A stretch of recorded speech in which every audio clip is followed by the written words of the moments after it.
all at risk, and all of you need to go.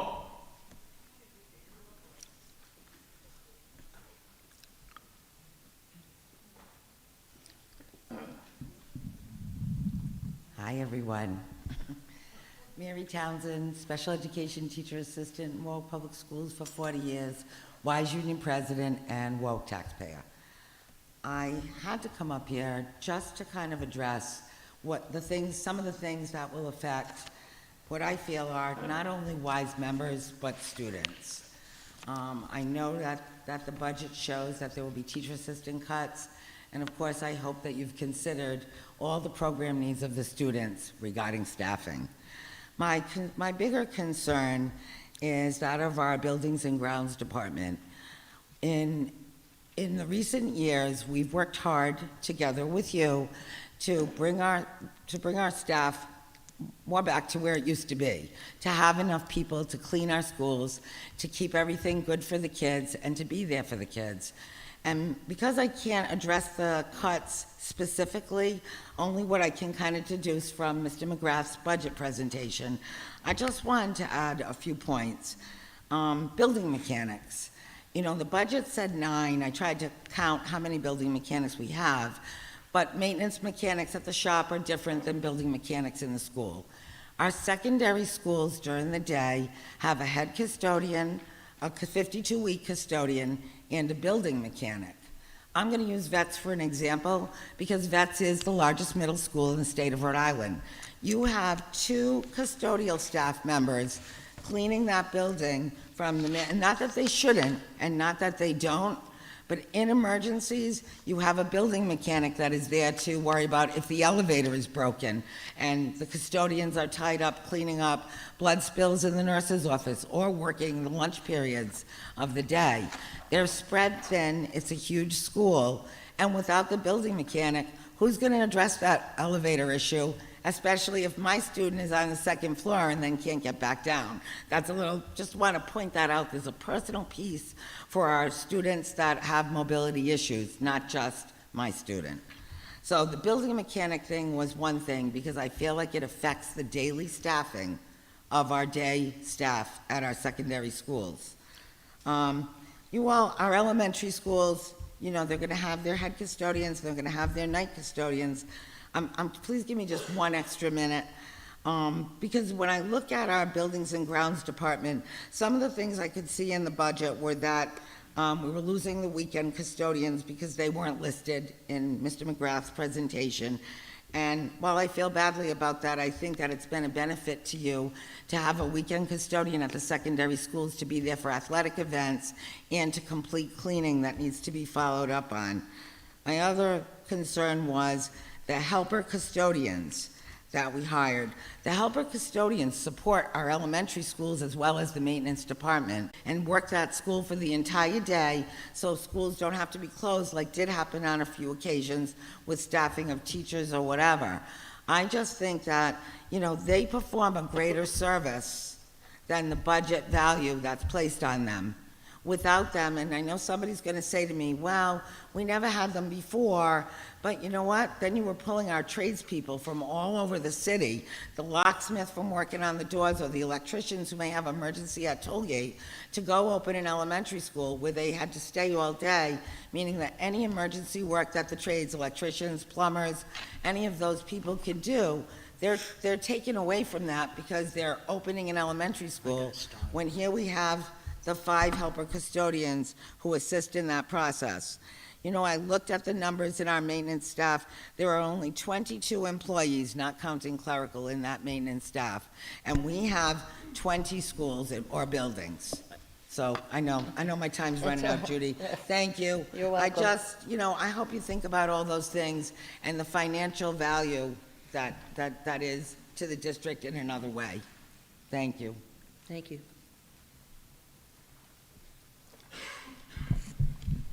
Hello, I'm Darlene Netco, lifelong resident of Warwick, homeowner, taxpayer, voter, teacher in Warwick of 32 years, 34 years in the classroom overall, and president of the Warwick Teachers Union. First, I need to address Mr. Cody. And I'd like to be able to do it to your face but maybe I'll speak very loudly. That Barton Gilman report isn't worth the paper it was printed on. Oh, stop. Oh, no. Stop. No, you can visit the video. That's negative Listen, against the no. schools. It's not worth the paper it's You printed on. can- You guys hired them. I didn't hire him. The school department hired them. Would you let me finish? You had your 2 minutes. I'm going to finish. Because anybody can go to the virtual meetings of last year where I addressed publicly those Barton Gilman reports.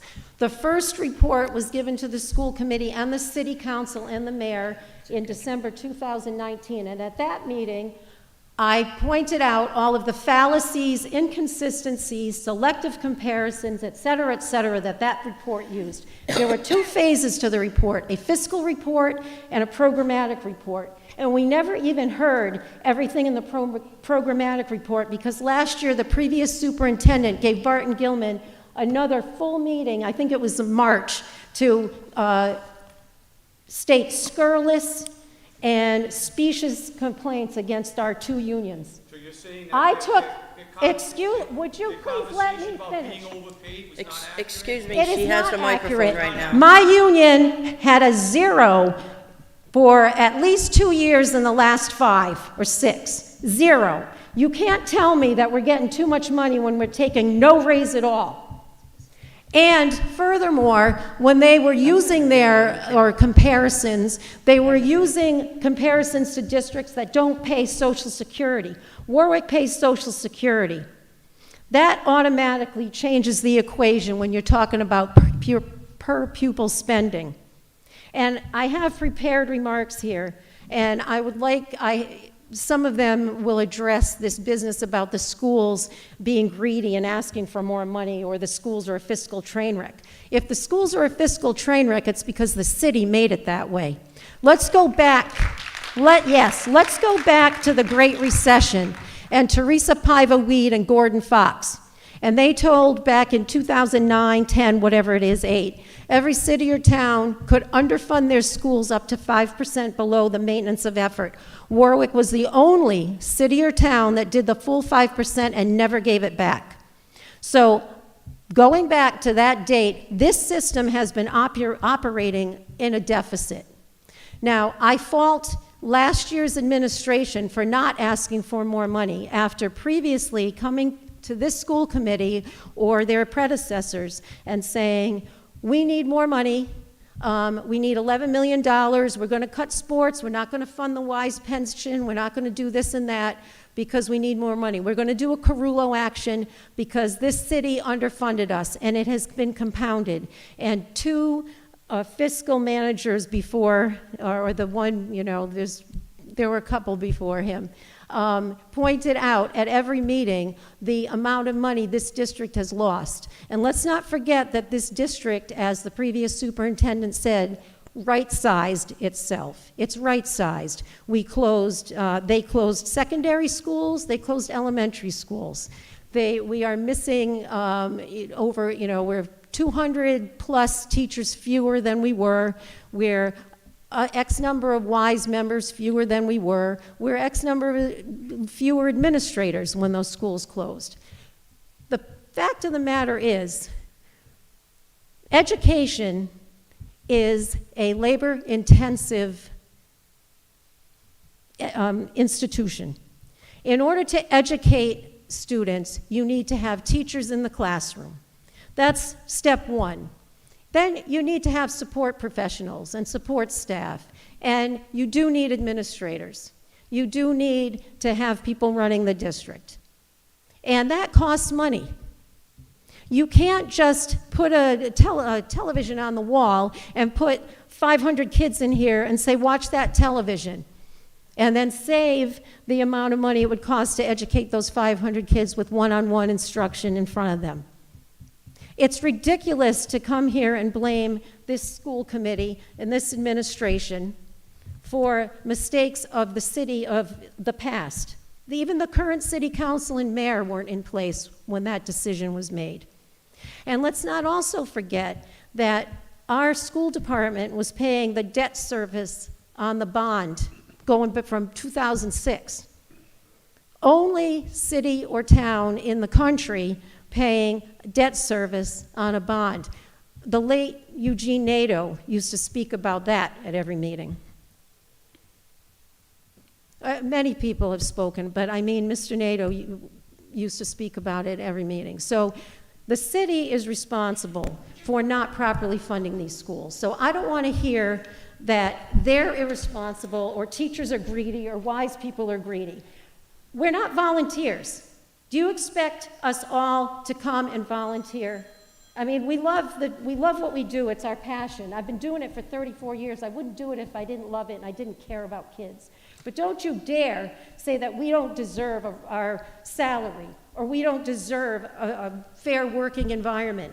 And I haven't even gotten into the buses yet. I don't want to monopolize time, but I had to address this Barton Gilman nonsense because now it's been going on since 2019.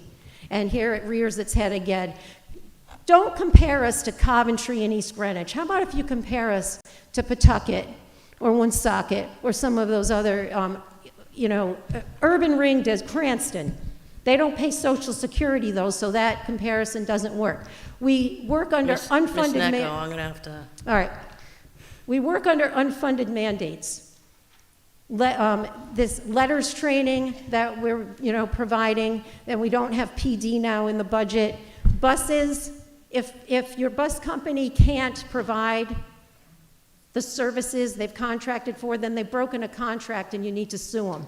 And sue them, provide those part of the services that they can't. Thanks. Thank you.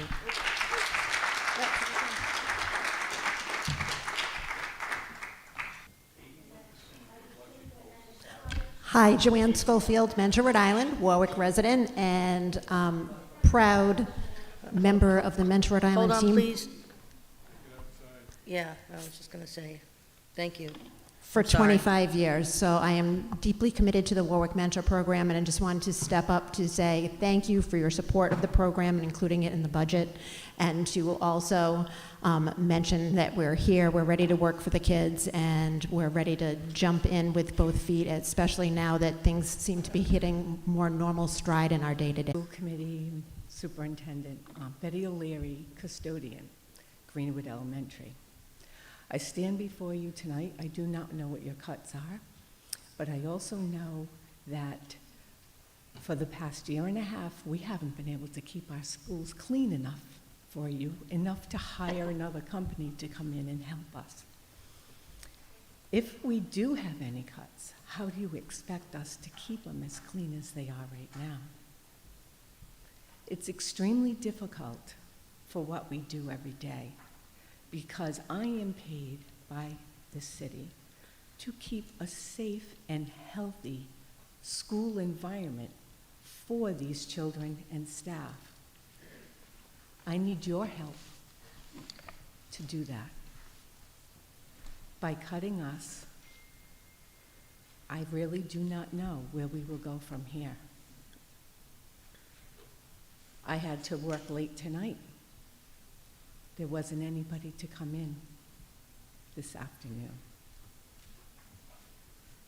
It's hard enough for the country to get people to work. We can't even keep our subs. They're going to Walmart and places such as that. So I stand here before you and say, please, we have fought hard for these weekend custodians, extra helpers. I don't think the principals would like it if they had to set up cafeteria tables and take out lunch garbage. So, in making these decisions, remember, we are a vital part of this school system. I would hate it if we couldn't open a school because of the decisions that we make today. Thank you. Thank you.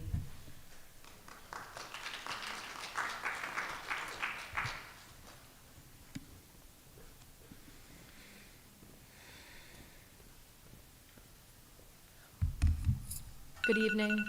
My name is Nicole Bertrand, and I am a teacher at Warwick Early Learning Center. This is my 23rd year in the district. I'm a Warwick taxpayer, voter, parent, and teacher.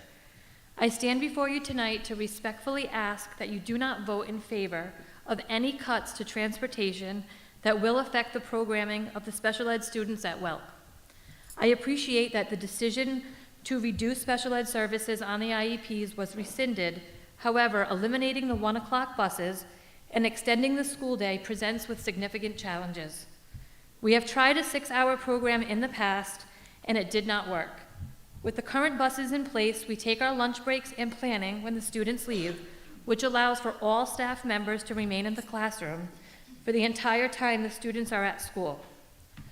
If we move to a 6-hour program, we will need coverage for 11 teachers, 23 TAs, for a total of 1 hour and 40 minutes per day for 11 classrooms, because it is unsafe to leave 2 staff members with our children who present with significant needs. Thank you for listening, and on behalf of everyone at Welk, we ask that you please find another way to pay for busing, and please allow our programs to stay the way they are. Thanks. Thank you.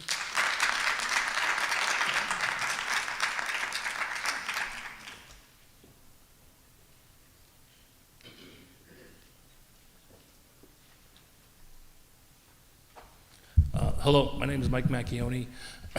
I own Northeast Sports Training and Rehab. I'm a lifelong resident of Warwick. I graduated, I'm alumni of Tollgate High School.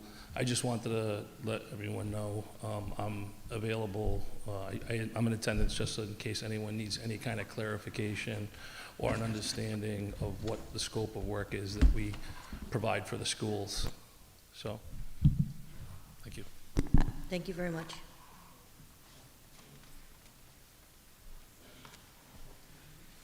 Good evening. My name is Maria Matera, but I'll be reading a letter written by one of my coworkers, Michelle Shaddle. My name is Michelle Shaddle. I have been a special education teaching assistant in Warwick for more than 10 years, the last 8 of which have been spent in the same self-contained classroom at Drumrock, now Welk. Welk is home to the very youngest and arguably some of the neediest students in the district. Our center provides its students with their first school experience as we work to set them up for future success in school and in life.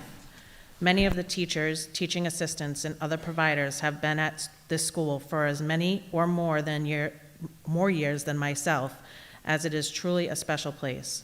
And I tell you without hesitation that Welk is home to some of the most dedicated and hardest working people in the district.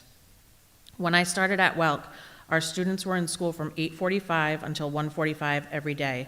The staff stayed in the classroom all day, taking our lunch breaks after the students had left. This schedule had been in place for some time before I arrived, and it worked quite well.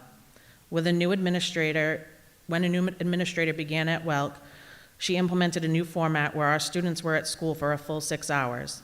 This schedule required that we provide a nap time, an extra recess, and an extra snack time. It also required that we leave the room for lunches and break times, 1 staff member at a time. Coverage in the form of other providers in the building and even from the principal herself was promised, but was provided only a handful of times, and only during the classroom teacher's lunch break, the few times that coverage actually showed up. Students in our classroom, in what is now called the AAP program, are most often nonverbal, in diapers, and require one-to-one assistance to complete even the most basic tasks, like taking off their coats, opening their lunch boxes, or even sitting in a chair. As you might imagine, engaging in any meaningful activities during this time when staff was reduced to 2 was impossible. Additionally, it was more difficult for us to keep our students safe during those times because in addition to requiring one-to-one assistance for just about everything, we often had students who were elopement risks, who are climbers or might interact physically with other students. We felt uncomfortable leaving the room with only 2 adults because it was so unsafe for both students and staff. So we never took breaks. We quite frequently did not leave for our lunches. On those occasions when we did actually leave for lunch, it was often for a shortened amount of time. Aside from all these challenges, 6 hours simply proved much too long, most of all, for most, if not all, of our young students. As we know, the past few years have been challenging in many ways. Aside from the obvious challenges presented by the pandemic, Welk has seen an increase in the number of students who need our services, and accordingly, an increase in the number of AAP and IASE classrooms. When I started at the Early Childhood Center, there was only 2 AAP classrooms. There are now 5 AAP classrooms and 5 IASE classrooms. And although we are all full and are already stretched quite thin, we are always expecting more students to arrive. Fortunately, with the change to 1 o'clock dismissal time this past year, we returned to the schedule that allowed us to stay in the room for all of the hours that our students are in school. With the growing number of students, this works out much better as we are once again able to stay in the classroom as a team for the entire time that the students are in the school each and every day. Excuse me, I need you to wrap this up. Sure. And it has also eliminated instruction, I'm sorry, you messed me up. It has also eliminated the need for release days twice per month for our neediest population. We are able to provide quality instruction with the STAR program, work on skills including self-help skills and potty training, and the children are able to receive their speech, OT, and PT services, all without padding the day with nap time, extra snack, or video time. The proposed cut of the 1 o'clock bus service to Welk was made without consideration of the needs of the population at hand. The majority of classrooms at Welk, 10 in total, arrive at 8:45 and leave at 1. It has been said that this proposal was put forth in part as a measure to save the district money. These students will still require busing no matter what time they leave school for the day, which will still come at a cost. Regardless of that fact, I cannot believe that the district would choose to save money at the expense of one of our neediest populations. Ms. Cobden, you visited our classroom last week, and I would invite the other members of the school committee to do the same before voting on the budget. I would respectfully ask that the members of the committee please do the right thing for our students and do not vote to cut the 1 o'clock buses to Welk, which would force unfortunate and ill-advised changes to a system that is working well for the whole school. And it has been proven over time to be in the best interest of the students we serve. I need you to wrap this up. I'm sorry. Thank you for your time.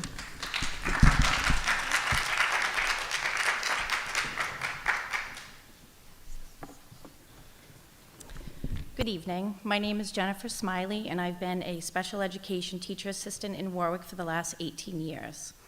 When I was first hired in 2004, I worked in the only AAP preschool program in the city at Robertson School. At the time of the program was 5 hours long, and it worked out best for the students and staff. This allowed a fully staffed classroom during the hours that the students were in school for their safety. The program remained at these hours for the next 14 years. After a few years in an elementary school, I returned to preschool last year, when the preschool kids were in school for 6 hours. At that time, we were required to take lunches and breaks while our students were in school, leaving the classroom with only 2 staff for more than an hour and a half each day. This resulted in an unsafe environment for both students and staff, as coverage was not available for staff breaks and lunches. I ask you, for the safety of our smallest students and our staff, please keep the 1 p.m. buses dismissal. Thank you. Thank you.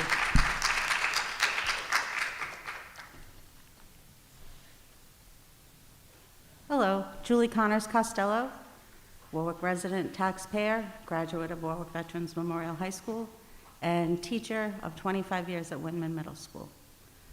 I'm not really sure if the public in general understands the changes that were made to the pension system back when Gina Raimundo was our treasurer, but unfortunately, cities and towns are now saddled with that responsibility of paying teachers. And most of us, or many of us, I should say, are at top step. So hopefully the public is aware. If not, I would definitely look it up. But that's, not fair to the city of Warwick necessarily. Thank you. Thank you very much.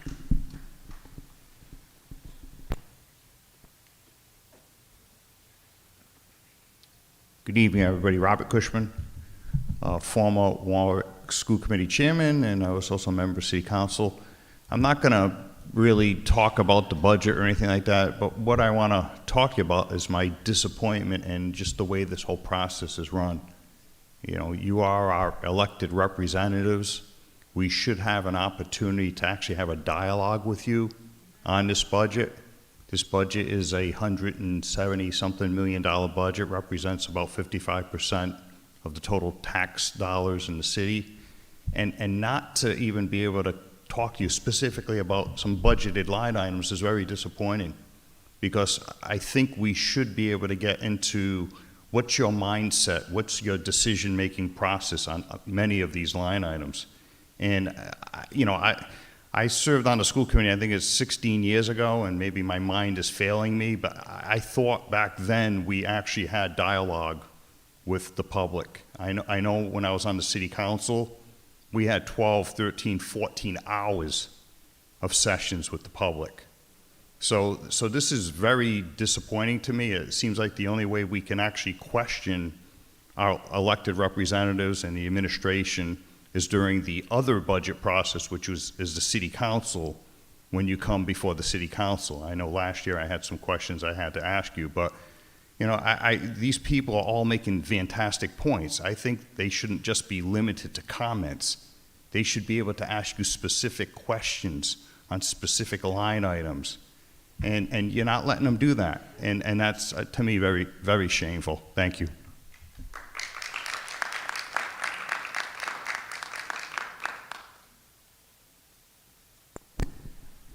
Do we have any more people for public comment?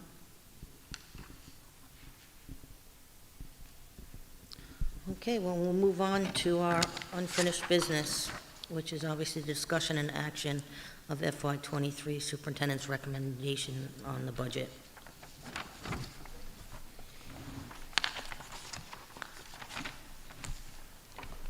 Who would like to start, Mr. Testa? I'm sorry, hold on.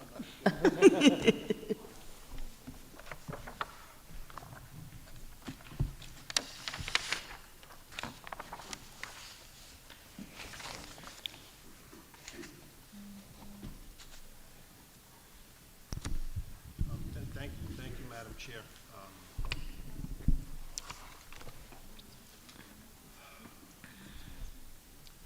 What I Turn your mic on. I'm sorry. It is. It's just too far away. I'm going to propose tonight are just these are some areas that I looked at that I'm going to propose some cuts to. A couple of them I'd like to reseed that were cut, and I'd like to restore them.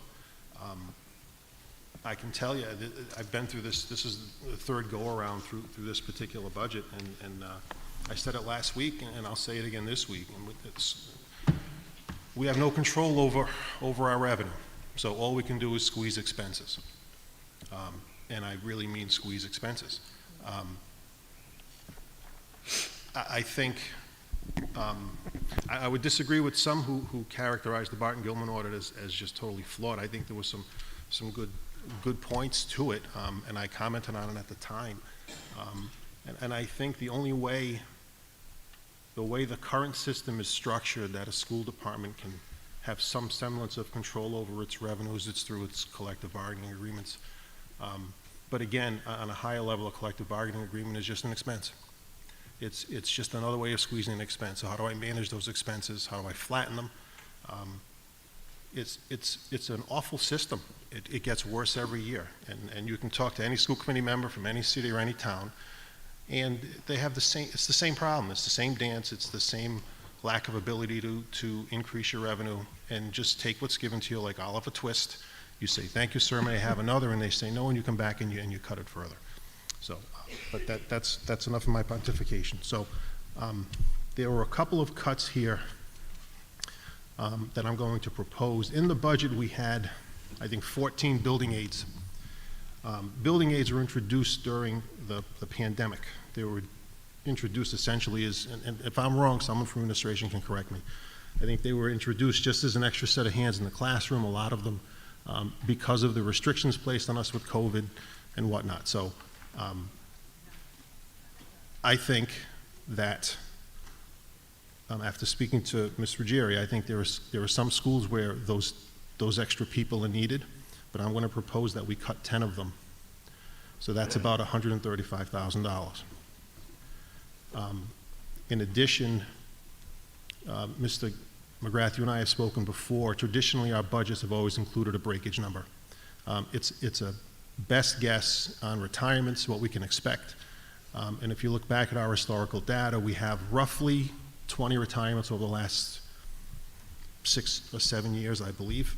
I know, Ms. Ruggieri, that when we do have a retirement, it tends to, the person who fills that slot is no longer like a step 1 or step 2. They tend to be step 5, step 6. So that delta is smaller, but I think we're good. I put in my proposal to put a breakage number of $550,000. So those two would all be under line UCOA item 51-110. So that's $685,000.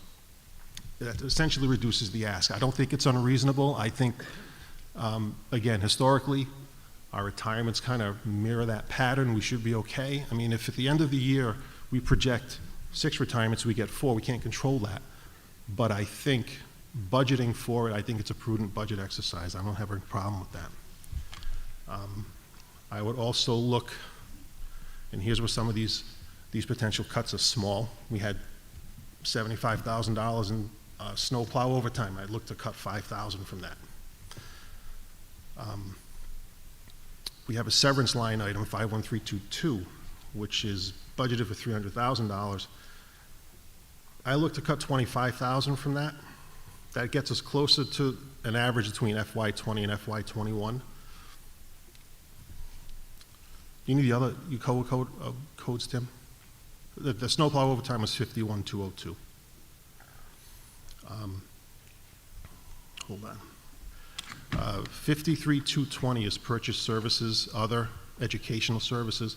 I did speak to the superintendent. We have that Save the Bay program we run every year, which is a tremendous program for, I think it's 4th graders.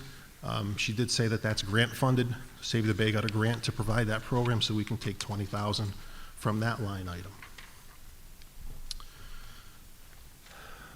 54902 is alarm and fire safety services. We budgeted $125,000, which was a $15,000 increase over last year. I was just looking to cut 5 from that. Historically, it's been around 110, between 91, 110. So I don't know if the rates went up, and that's why we budgeted 125. I think if we cut 5 of that, it's not gonna, I don't think it kills us by any stretch. Traditionally, I look to utilities, natural gas, oil, diesel, and Tim, you and I email back and forth. The only one that I'm comfortable at all with cutting would be the gasoline line item by $10,000. I use the Energy Information Administration publishes monthly data on fuel, commodities, et cetera. Last week I asked what we budget our gasoline at, and we were at $3.97 a gallon. So their forecast for diesel even into 2023 is $3.97. Their forecast for gas is $3.40. So I don't think it's irresponsible to cut $10,000 from that. You know, I could be proven wrong. So a year from now, you can throw the tomatoes from the seats if necessary. Dr. Taylor, I have questions. 2 technology-related line items, 57,309 and 57,311. Together, they total $1.2 million. 309 is technology-related hardware, and 311 is software. Last week or the week before, we bought our recurring Chromebooks through grant monies, correct? Yes, that's correct. So is there any of that recurring, already Chromebooks in here on the hardware side? Nope.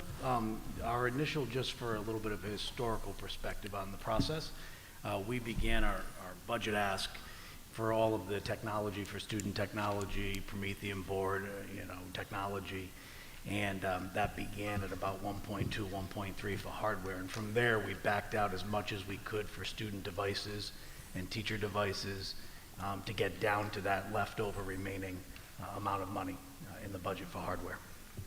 Okay, so the hardware that's in there now would be, I'm not a technology person, so that's going to be like bigger ticket hardware things, like bigger stuff? Yep, I can specifically answer that. So in that entire budget line, the 57,309, We have the requests from all the different schools, which may range from a couple thousand to 5,000-6,000 per school, depending on the department. In there lives things in secondary that you'll find like robotics kits, webcams, things like that. The bigger ticket items usually fall in my piece of the budget, and a couple, just to highlight a few things that we have in that budget. The two things that jump out are a data center upgrade to work on. It's a cyclical process. We try to put a little bit of funding each year, and you've seen in prior years. We have about $1 million data center, and I never want to come before the committee asking for $1 million data center, so we try to budget approximately $150,000 a year to upgrade servers. Each server, we have about 14 actual boxes. Each one's about $40,000, just rough numbers. And then the second piece to that you'll find is the network closets, the networks in the schools. And again, we want to, on a cyclical plan, always improve our schools' network. So in the budget, we have 5 elementary schools, to continue to rebuild those network closets. Now, the benefit of those two items, and that does represent a little bit more than half of that remaining 400,000, those are E-ratable. And so the way E-rate works is we have to put the total budget amount into the budget, but we get reimbursed at a 60% E-rate reimbursement rate. So what Mr. McGrath does is just so that way it isn't money that's just sitting there. He counts that reimbursement to a revenue line in the budget, so that way at the end it balances and doesn't affect other cuts for money that's just sitting there. So the entire line item isn't reimbursable, but a good portion of it is? Yeah, but 60% of that, roughly $210,000 is going to be reimbursed and already counted in the revenue piece. So Tim, the net impact on that line is probably to change? Correct, yep. Thereabouts, right? Yep, okay. Absolutely. Okay. And then the software, is that more related to some of those items you just discussed? Yep, there's, now software falls roughly about half me, usually half curriculum, department for different software programs that are run. Software items that we run are just the items that make the district go, right? So it's the things that I come before you each year annually looking for annual renewals, Microsoft, Google licensing, the ticketing system that we use, the Slack communication system we use, things of that nature. Fortunately, we were able to back out some items because of our new website, the superintendent's vision for a new website. Coming to a district soon near you, everything's being migrated, everybody's being trained up. And fortunately, they were able to take out WordPress, small numbers, $4,000. We're able to take out $5,000 for site improve each year. But we were able to pull some of that out because ESSER was able to fund the next 3 years of our new website. And historically, we usually spend very close to what we budget in that line item. That's not a line item that we budget 800 and we're spending 6. Nope, not at all. Nope. And usually what I do when I build this budget is just take the programs that we use and usually try to increase it by a few percent just for a kind of a cost increase approximation. And some items, might go up 5%, some items might go up no percent, and so I always kind of land right, very, very close. Okay. Thank you, Dr. Taylor. So, those are 2 lines that I had potentially, and I just don't see any room there.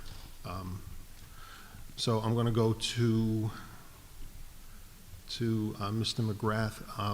Mentoring, 53214, is that in the budget? Is that currently in it for $25,000 for Mentor RI? We had $25,000 that was approved by ESSER for a new mentoring program. So the current mentoring program, we're going to have to add 25 into that line. Okay, then I would like to add that 25,000 to that line item. I don't think anyone could argue that Mentor RI does not perform a service that is extremely important to students, especially post-COVID. And then 53212 for vows, there was a $16,000 cut that I just looked to restore that. I think historically they've proven themselves that what they do very well. There's some issues right now with some clogs in the pipeline, I'm guessing, that I don't really think pertain to them, but I would look to restore that. And the last line item is the most difficult line item for me because it's a cut. And you mentioned this last week. You talked about how The actuary is looking for us to put $1.8 million into the private pension, or the WISE pension. Okay, I said from this stage when we cut this completely a couple of years ago that I would never cut it completely again. And I'm not suggesting that we do, but what I'm suggesting is that we put $1 million into that pension and cut that contribution by $800,000. It's not something that I relish at all. And frankly, I mean, you sent me the explanation today from the actuary, and it's spoken in actuary speak, but I know that pension is one of the best funded pensions in the state, if not the best funded pension in the state. And I know that market returns have been down for the last 8 months, but I would like to, at some point, when those people come in, have a conversation with them as well, because we're putting $1 million well, my suggestion is to put $1 million into that. And I think it's going to be Mr. Hennish, you can pertain, I think that could be an issue, but I don't see a way around that. And I would like to know, I know markets go up, markets go down, and I know the rate of assumption of return is 6 3/4%. I understand the basics of pensions. So I just don't understand. I can't see that this move would suddenly make that pension go from 90% funded or 100% funded to 80% funded. I just don't see it. We were going to have to catch up on this again, and I think the Auditor General is going to step in, and I know all the potential consequences here. But the $5.8 million is a problem for me, and I don't know what that final number is. So I would propose tonight that we contribute $1 million to that. So that would be an $800,000 cut. That's everything I was able to do. Detention coverage, did we agree to put that back in? That was okay, right? That's $15,000. So I put it on my list, but and all mine. Everything that I just proposed out here amounts to a reduction of $1,399,000. So it's $1.4 million. It gets the ask down to 4.3. But I am concerned. I'll be honest. I'm concerned about the level of maintenance cuts that we're making, and we have a day or a day and a half to, well, for myself, to put my thinking cap on it, and I'll be reaching out to you at some point tomorrow. For some further information. So, I mean, I'm not finished yet, but that's all I would propose right now, and I never really made it a motion, and I'm not sure how we want to do this. If anyone else has anything else to add, but I mean, whatever I proposed, we would have to either vote the whole thing as I submitted it, and would have to give it to you all over again, line by line. What I'm thinking that we can do is, you broke it down, maybe take each item and have each of us vote on it, and we'll have a discussion about it. Yeah. There are other items that I'm sure that you mentioned that, hold on, Ms. Bacchus, that all of us might have a comment or an addition to add to it, so. Yeah, so I can just make, oh, go ahead, sorry. Perhaps Ms. Bonan could read it back from the top, if she has. I have it. Yeah, but I think you want to do one at a time. That's probably the fairest way. If you want to do one at a time, but if one of you can read it back, that would be. What was that? What David just proposed? Yeah, I have all of it. Yeah. Okay. Well, but I'm going to make a motion on each line item. That's probably the cleanest way. It's kind of Yeah, monotonous. you make the I'll motion, make and then we'll on have a each line item. discussion, We can okay? debate each Does that one. sound Yeah, good? okay. Yeah, that's fine. All right, so. Okay. All right, let me start from the beginning. So, I won't give you my pontification, I'll just start. On line number 5110, I'd be looking to add $550,000 for breakage and reduce 10 building aids for $135,000. So we would adjust the 5110 by $685,000. You move it? Yes, I would make a motion to move, yes. Second. Any discussion for this? Anyone else have anything to say about that, please do. Yes, Mr. Adams? I just want to clarify the $550,000 in breakage. That's 20. That's looking for 20 people, 20 retirements this year. No, because correct me if I'm wrong, Ms. Ruggieri or Mr. McGrath. I think it's when a teacher retires, it's a little easier to figure that delta between who replaces them. if a WISE union member retires, it's a little more difficult to get that. It's less money too.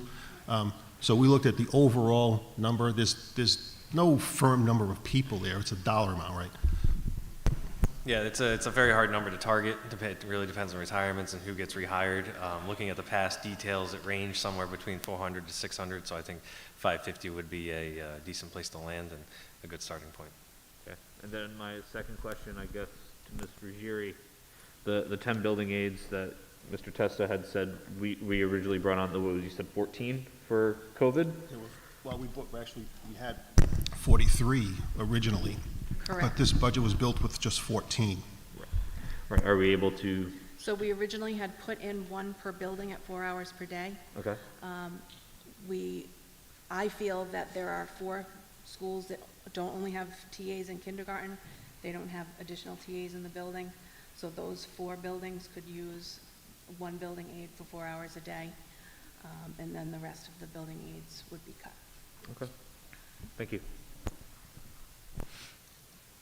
Yes, Ms. Bacchus. Mr. Jerry, do those building aides also do lunch coverage and recess coverage? Yes, they do. And the whole 14, correct? Yes. Because that's Well, how we would return to our model with lunch aides like we had pre-COVID. So it would return to the When we number of couldn't- lunch aides that we used to have. when people didn't come to work and Well, we called would have to out and look at quit. the rates that we're paying. something to consider. I know that we revamped things and created that to get more work and have better coverage. That is a valid point. And that playground supervision and lunch supervision is very important. But we have a knife to our backs. So. Any other comments or questions? Do I have a second on his motion? It was already seconded. It was. All in favor? Aye. Aye. Madam Chair, my next would be line number 51202, which is snowplow overtime. I'd just be looking to reduce that from $75,000 to $5,000. Projected this year was, our budget this year is for $80,000. The budget next year was for $75,000. I'm just looking to cut $5,000. Motion. Yeah, I make a motion to cut that line item by $5,000. Second, Discussion? please. Yes, Ms. Bacchus? On the snow OT, how much did we use so far this year? Because many of those days we actually had snow days, so we didn't really need to call people in the wee hours of the night, and it could be done on a regular day. So, Perhaps. so depending on the storm, we would have to come in so we could move the snow. We wouldn't let it all fall at once because it would ruin equipment, and we would have more injuries to staff because, you know, the amount of snow they would have to move all at once. So we do come in earlier to remove it and make it lighter for staff and equipment. And it's, I made a note in my sheet, it's rolling the dice. We're just rolling the dice with this. Believe me, I don't enjoy doing this at all, but, you know, fingers crossed you have a mild winter, and, you know, that line, if it's more, it's more, then we'll have to, that falls on you guys to figure out where you get it from, but, I understand that there's another side to everything that I'm proposing. Are we ahead on that? So this is the first year we've broken snowplow overtime out. In the past, it was just lumped into the overtime line. So I'm looking at my sheet. It looks like it was right around 75 for this year. So that's why we did the 80. And then, you know, so like Mr. Testa said, it's really a roll of the dice. This is the first time we've broken it out to a separate line. So. Mr. Adams? I just want to clarify, it was already cut 5 to 75. You're moving that we cut another 5 to 70? Well, no, what I have in front of me is your budget proposal. The budget that they put forward this year was for $75,000. You may have originally wanted to do 80, then you guys did it. Right. What came to us the first time was 75, so I'm just looking to go from 75 to 70.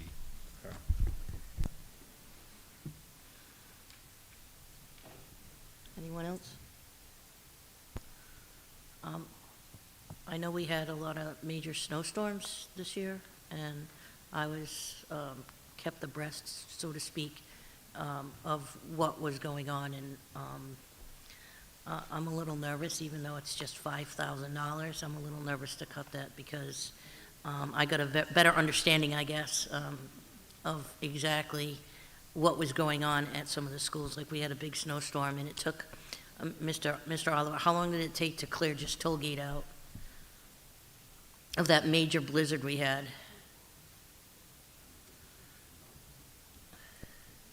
How long did it take to clean up Tollgate Yeah, after I the know blizzard? that you guys I was told that you kept clearing it, and the more you cleared it, it didn't even look like you put a dent in it. I'm sorry, I'm having trouble hearing you. Okay. The big snowstorm that we had, I know that I was told that Tollgate needed a lot of work, because the more we cleared, the more it seemed it was still just there. So I'm asking, on average, I mean, you don't have to give me an exact number, how much overtime did we put in on one school? I'm trying to understand, So it's storm dependent, depending obviously, on how we much. can't predict, we don't have a crystal ball. So if we have a blizzard and we have 18 inches of snow, it's going to take probably about at least 10, 12 hours to clear the property. And that's all overtime, or eight of it might be? It could run into overtime depending on what day it falls on, if it's a Saturday or a Sunday, you know. Right. Correct. Okay, thank you.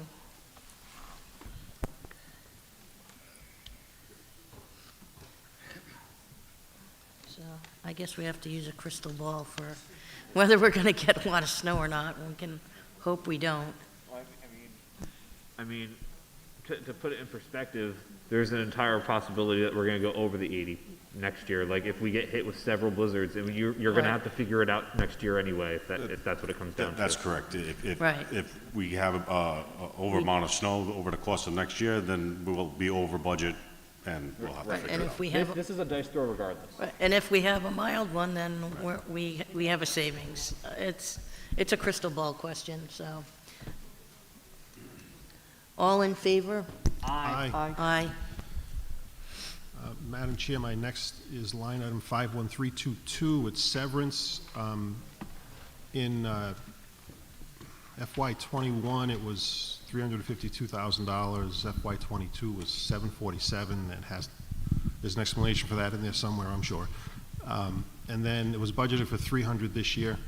I'm just looking to cut $25,000 from that. Mr. McGrath, if you can tell me what the hazard is in that, I'm all ears. Or Ms. Ruggieri, somebody? I don't know. Yeah, that one's it's really based on retirement, so if we have a big retirement and we're paying out, then we'll get hit. So that's what you're seeing with the 747, but like you had said, it's a hard one to land on the trend because the year before was 352, so it's a very difficult one to land on. So Yeah, if we're seeing a bunch of retirements, then that will boost that Right, number if you up. see a bunch of retirements, our breakage number could improve too, right? So Exactly. one could offset the other. Yeah, Okay. yep, Okay, correct. thank you. Yeah. I would move approval to deduct $25,000 from 51322. Second. All in favor? Aye. Aye. I'll save that one for last. 53220, purchase services, other education. This is the Save the Bay program, which has historically cost $20,000. Superintendent Danbrook said Save the Bay has a grant, and they will pay for this program. So this should be an easy one. I would move that we just reduce it by $20,000, which was the cost for the Save the Bay program. Second. Discussion? Any discussion? All in favor? Aye. Aye. Madam Chair, number 54902, which is alarm and fire safety services. I'm just looking to reduce that by $5,000. FY '21, it was 91. 22, it looks like it's going to be 110. The budget 125. I'm looking to deduct 5 from that, so we'll budget 120, somewhere in between. I don't think we have a whole lot of explanation. This should be a pretty good one, unless Mr. McGrath is going to tell me I'm crazy. Yeah, the only concern there is we're seeing increases in price for equipment, for firearm equipment, just like we're seeing across the board. So that is why Mr. Oliver and we did boost that up initially. But like, it depends on what systems break. and what parts it is. So once again, it is Mr. Oliver, would you prefer that 5 stay there? I would, because of the fact that our equipment is, failing, and we have to make upgrades as they find deficiencies. We have to pay for the repairs. So that's why me and Mr. McGrath decided to go with a little heavier number. All right, Madam Chair, I'm going to withdraw my motion on that. Okay, that's good, because after what we've had in the previous past with the fire systems, I'm nervous to cut any money from that, because we can't have that debacle again. So, Okay. Madam Chair, that said, I would move to 56202, which is gasoline.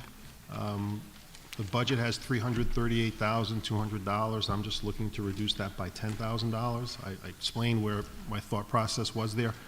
I would make a motion that we would just reduce gasoline by $10,000. Second. Discussion? All in favor? Aye. Aye. Nothing else there. Okay, then the last cut I would go to is the most unpleasant one. It's line number 52204, which is private pension, which is the WISE, well, it's WISE and administrative pension. Non-certified, thank you. The budget for 22 was $942,000.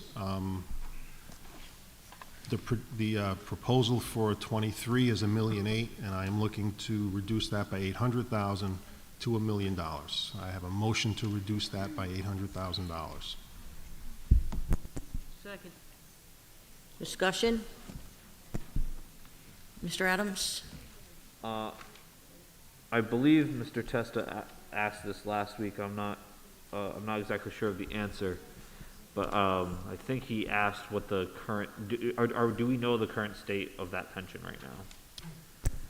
So the last actuary's valuation was done as of 6/30. They do them annually at the end of June. So we don't have the valuation state. We do have the report of rate of returns. The latest report was published in December. We should be seeing another quarter one coming out. And at that time, the pension was seeing 26% returns, as the market was red hot at that point. And at this point, through the first half of the year, obviously it's not performing as well. But we don't have the valuation. The latest one was as of last year. So. Of course not. I have, it's my understanding that there's 2 ways to calculate it, and I believe one calculation was in the high 80s and one falls in the low 90s, which is pretty well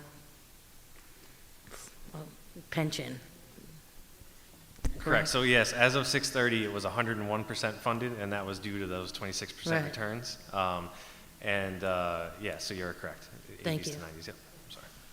Mr. McGrath, would the next valuation that you get, and the next report you get, would be reflective of December 31?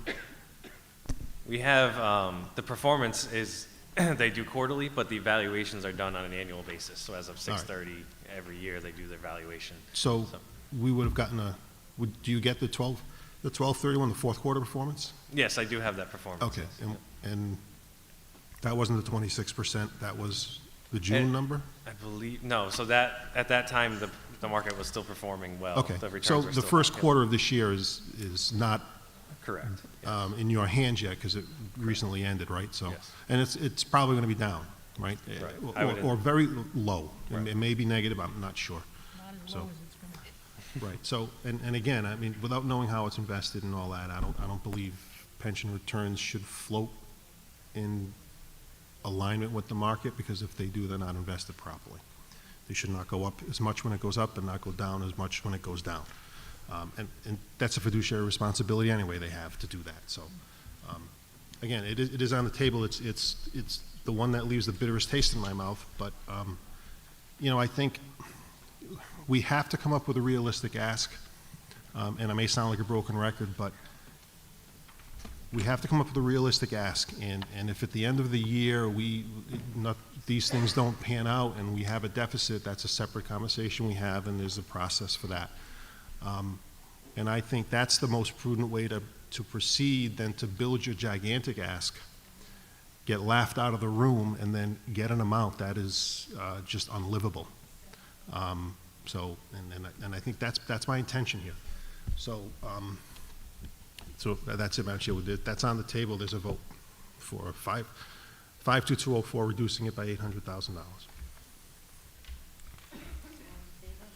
Aye. Aye. Aye. I would just like to ask if the audience could keep this talking down to a minimum, because our secretary's having a very difficult time hearing this, and this is very important that we get it right on the record. And I'll be honest, I am having a hard time hearing Mr. Testa, and I'm only this far away from him, so I'd I'll try appreciate to that. speak louder. Yeah, usually, all right. The next thing I would propose is line item 5132. No, that's the detention coverage. We've already taken care of that, so scratch that. 53212, payment for services, volunteers, vows. Just looking to put back the $16,000 cut. I motion that we add $16,000 to 53212. Second. All in favor? Aye. Aye. Aye. Madam Chair, line number 53214, mentoring, which is Mentor RI. I'm looking to restore the $25,000 cut to that line item. I make a motion. Second. All in favor? Aye. Madam Chair, line number 53403, which is health service providers, which is NEST. I think we need to discuss this. I mentioned at a previous meeting I see value in this program. I do. We just approved, I think, $135,000, I think, for current year or next year, 140, we'll say. No, was it 134? Did we approve something? 143, okay. This is another difficult one. It's not as difficult as the 800,000 one. But I really would like to see a full breakdown of what exactly it is we're getting and how it's charged out.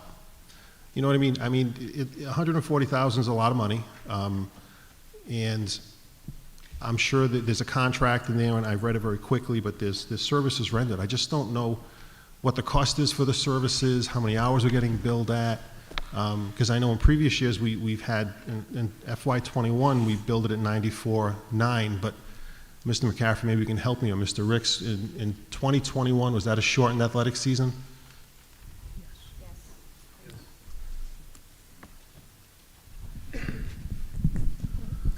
Yes, it was.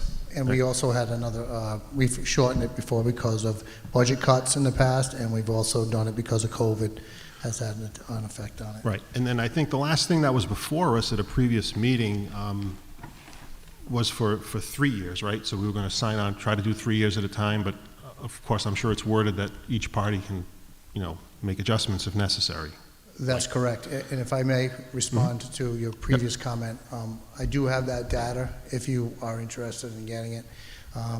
Everything is accounted for. It can be given to us at any time, down to the athlete that actually goes in and uses the facilities, the times that they're there. It's all. I have some of the sheets, but certainly I could give you that to give you a better explanation. I spoke with Mr. McCaffrey today.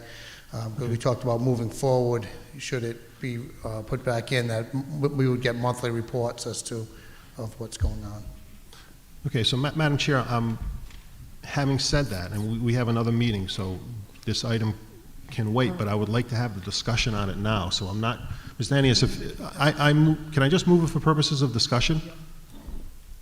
Yes, we can have a discussion for this, yes. Thank you. And I would like to have a discussion too, and we Thank have Mr. Marciano present, and he has data for us. Yes, Ms. Bacchus. I guess this is something that everybody's, maybe not, most of us have on our plate here. One of my concerns is that I saw a schedule, and I was also, a couple of people spoke to me, and they said, we aren't getting the services per the schedule that was provided. Got a little, couple of pages of paper last week, and I'm being told it's not happening. Yeah, so if I may comment? Pardon me? May I comment? Yes. Okay, so we, like I said, everything that everything is listed on the computer and listed as to what's being used, the hours put in, and actually, we've actually gained a lot more hours with our athletic trainers than they're even contracted to do. And what happens sometimes is that you may get somebody coming down the gym at 2 o'clock and they think, okay, where are the teams training? We're not using it. But there's so many different factors. The trainers can be on the field, doing workouts with the teams on the field. Sometimes the teams come in and get their strength and conditioning and their injury prevention after their practices. So while we put a number out there from 2 to 5 each night, a lot of times that doesn't work out. And we actually have some teams, like the hockey teams, that go to the Nest facility itself because they have to have the rink right after school. So the Nest takes them to their own facility. They open it up to our teams and they go there. So I could probably understand why someone that would walk by maybe one of the facilities at a certain time, so we're not getting the hours. You could probably see that, but we're getting the hours. But sometimes that's early in the morning. I don't understand. Well, some of the hours like scheduled are like 7 a.m. and things like that, so, and people are telling me it's not happening, is it or not? And yes, I want to see exactly what they're providing. Yeah. And I'm sure everybody else does too. So Yes, that makes sense. Before the end of tomorrow, please. Sure. Thank you. Madam Chair? Mr. Cornell? Yeah, so I think for the public's edification, like, it's important to know, like, a lot has been said regarding the teacher's contract about raises or, like, how much money was given in that. Like, people need to know the full fiscal picture because it's not like the teachers all got raises and that's it. We're on Nest. What? We're on, is this related to Oh, sorry, Nest? I'll get to that next. Is that okay? Well, no, you have to do Nest right now. Oh, That's Nest. what we're doing. Okay. I can sit down if you want. That's what's on the table right now. So Madam Chair, I'm going to withdraw my motion for, I I- never put a dollar amount anyway, so I Well, would like to. I would like to have a chance at Oh, yeah, asking yeah, I'm some just. questions too. I'm sorry, yep. Okay, it seems like every year Nest comes into kicking the can at it, and this is always on the table. And I have asked for data, and I have received some. And Mr. Ricks is correct, it looks like we got 238, 55 hours over what was contracted to us. I don't have the line-by-line breakdown as Ms. Bacchus was talking, and I think that would be helpful. I am concerned about cutting any part of this program, just for the fact that the injuries that occur on the field and need rehabilitation and whatnot is very important.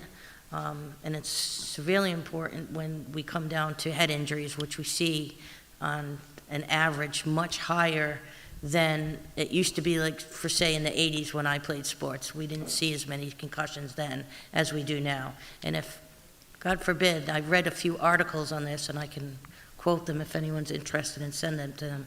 But what's going on in this country is people are going after the schools and suing school departments for the mere fact that the coach didn't realize the player's injury was that intense and let him go back on the field, and not good things are happening.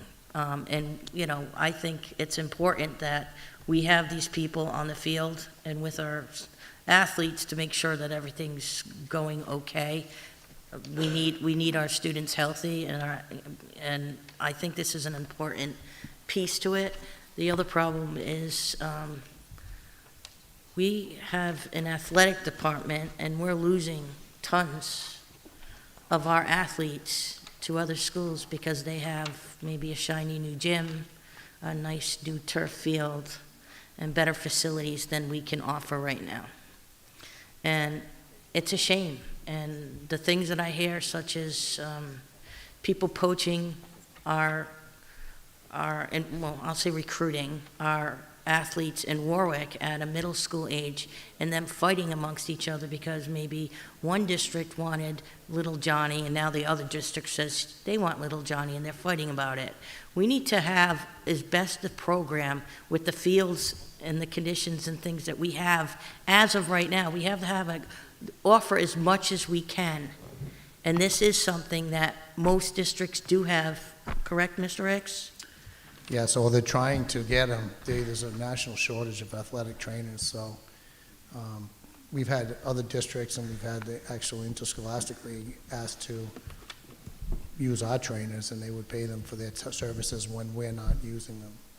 Right, so my point is, you know, we don't have all the bells and whistles a lot of these schools have, and we have some amazing athletes in our city, and I want to see them stay, because when they leave, they're costing the city a lot of money, a lot more money than what we're paying Nest, and I think Nest is definitely something that's necessary, and I think it has a lot of bells and whistles to it to show that, you know, we care about the programs and how our athletes develop. I do think, like I said, though, if it would help, I know what I received today is a great outline of it, but I'm thinking maybe a line by line, as Ms. Bacchus said, so everybody can see where the hours are being put in. And I guess we can just continue this on Thursday before voting on it. I think, you know, in my eyes, this is an important piece of our athletic department and what we have to offer to our students. So, anybody have any more questions? We do have Mike here, and he can answer questions. Is that substantial what you want? Is like a line by line record of where, like every month? Right, I mean, I don't want to dive so deeply into this line item here. I think that we should have records, right? So, you know, we from a financial standpoint, there's a process, right? So bills get submitted, bills get paid, and someone has to match it up. Here's the bill for this service, so this happened at this school, this happened at this school. As long as I'm just trying to figure it out. Believe me, I see the value of the program. I truly do. I just want to make sure that internally we're charting everything and we're getting everything we're supposed to be getting, and that's all. I have no malintent here. So, you know, if that's information, if they provide it monthly, then fiscal should have it, or somebody in the athletic department or finance office will have it, and then just, you know, I need somebody, for me, I need somebody to tell me, yes, this is fine. Because I'm not suggesting for a second that I'm the person here that decides, you know, what we should spend on Nest, right? So, you know, so that's all. Ms. Bacchus? I agree with Mr. Testa, but I would like to see the hours, services, and cost of each, because I don't imagine, some services may cost more than others. Yeah, I mean, are you talking about the athletic training portion or the rehab portion? I'm talking about the entire Nest contract. I'm so sorry, I'm not hearing you well. I'm talking about the entire Nest contract. Okay. So I would like to see the service provided. Yes. Yeah, I think they want a breakdown of the training part and then the on the field for game part, because I know there's two components to this contract. Yep. So that is what we would need. Yeah, there's like an injury prevention component, which is the strength and conditioning, and then there's a rehab and emergency situation coverage, which is the athletic training. And we dedicate hours to each of those appropriately. We do have to make documentation. These are licensed rehab professionals with the Department of Health. We understand that, I Yep. think. Are you going to be able to provide what we're asking for before Thursday?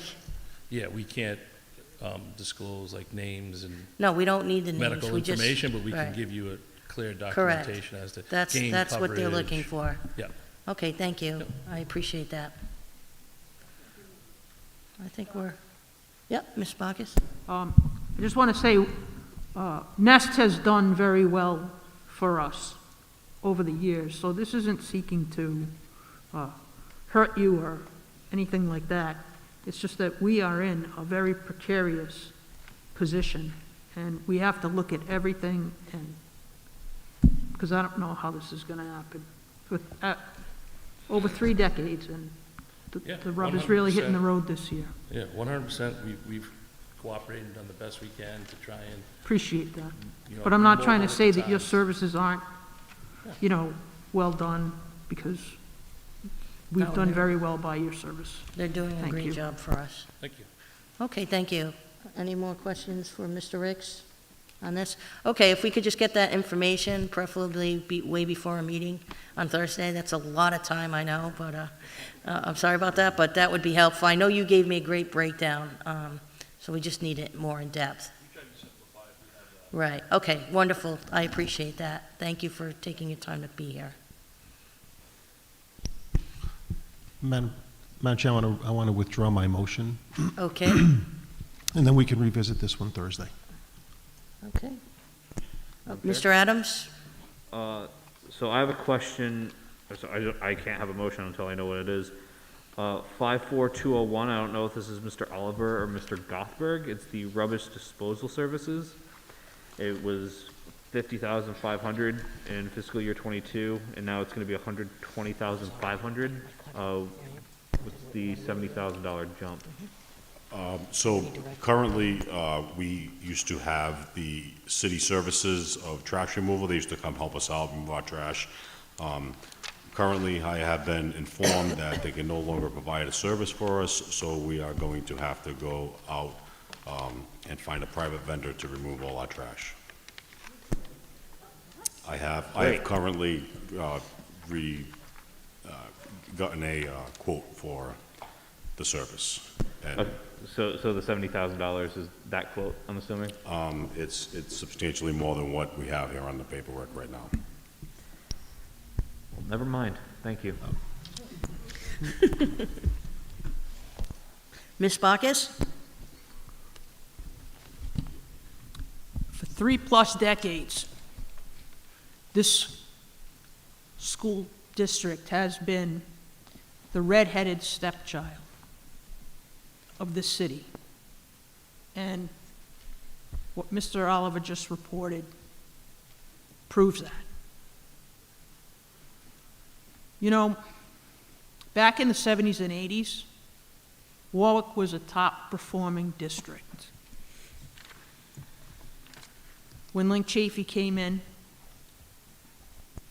he started underfunding us, and Scott came in and continued it. Everybody says, you take half the budget. You have more than enough money. You pay your people too much money. Blah, blah, blah, blah, blah. But the fact is, if the city funded us for the past 30 years, $1 million a year on average, if they didn't take away 5% in 2009, never give it back, and then starve us until 2017, we didn't even get $1 million from the council between, 2013 and 2017.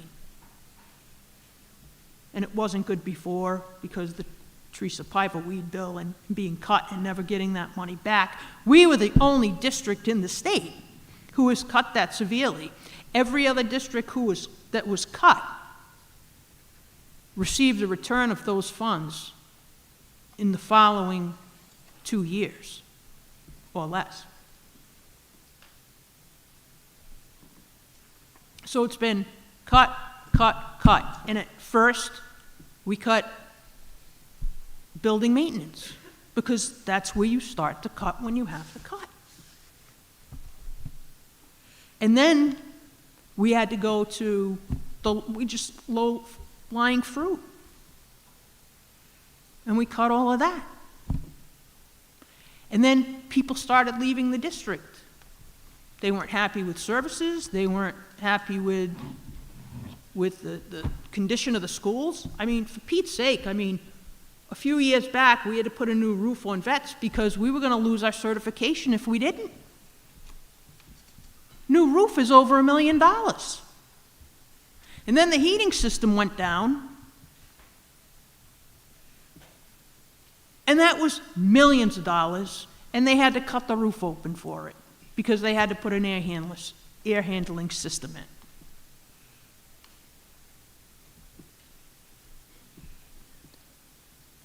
There has been so much cutting of Warwick schools. There's a reason why we're not in the top 5, the top 10. And that is blatant neglect by the city and by the state. The state puts mandates on us. Right now, the state says, oh, well, we want every child to take a language. We want every child to have to take a language to graduate. Well, that's pretty sad because many of them have a hard time with English.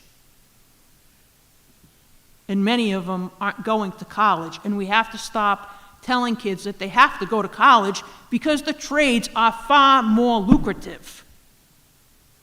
Unless they're going for, some big, computer position or PT or medicine or something like that, or business.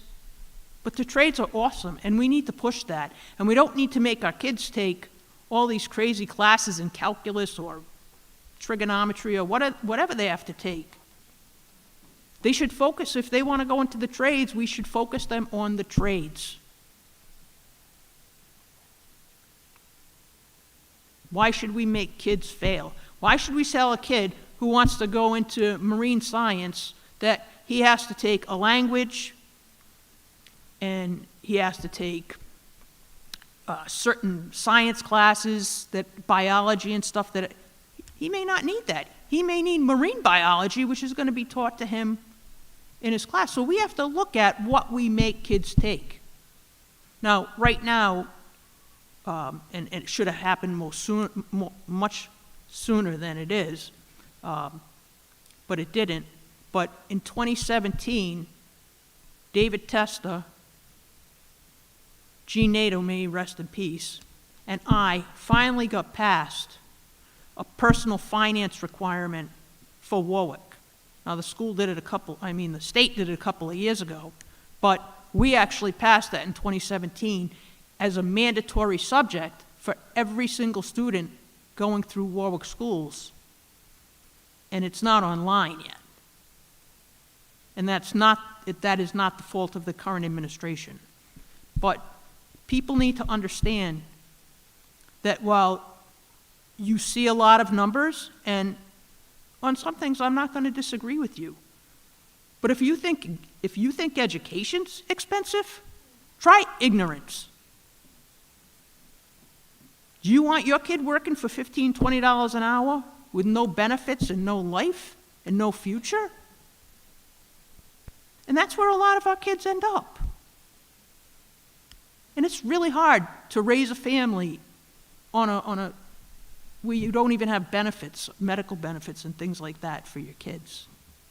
But we're so squeezed. And the people that we should be really pissed off at are the hyper wealthy. Back in the 70s, companies and individuals who made lots and lots of money were paying up to 90% in taxes. Not anymore. But we have to look at that. But the fact is that we're up against the wall. We're up where the rubber meets the road. And I've been working on this budget for 10 years now. This is my 10th budget.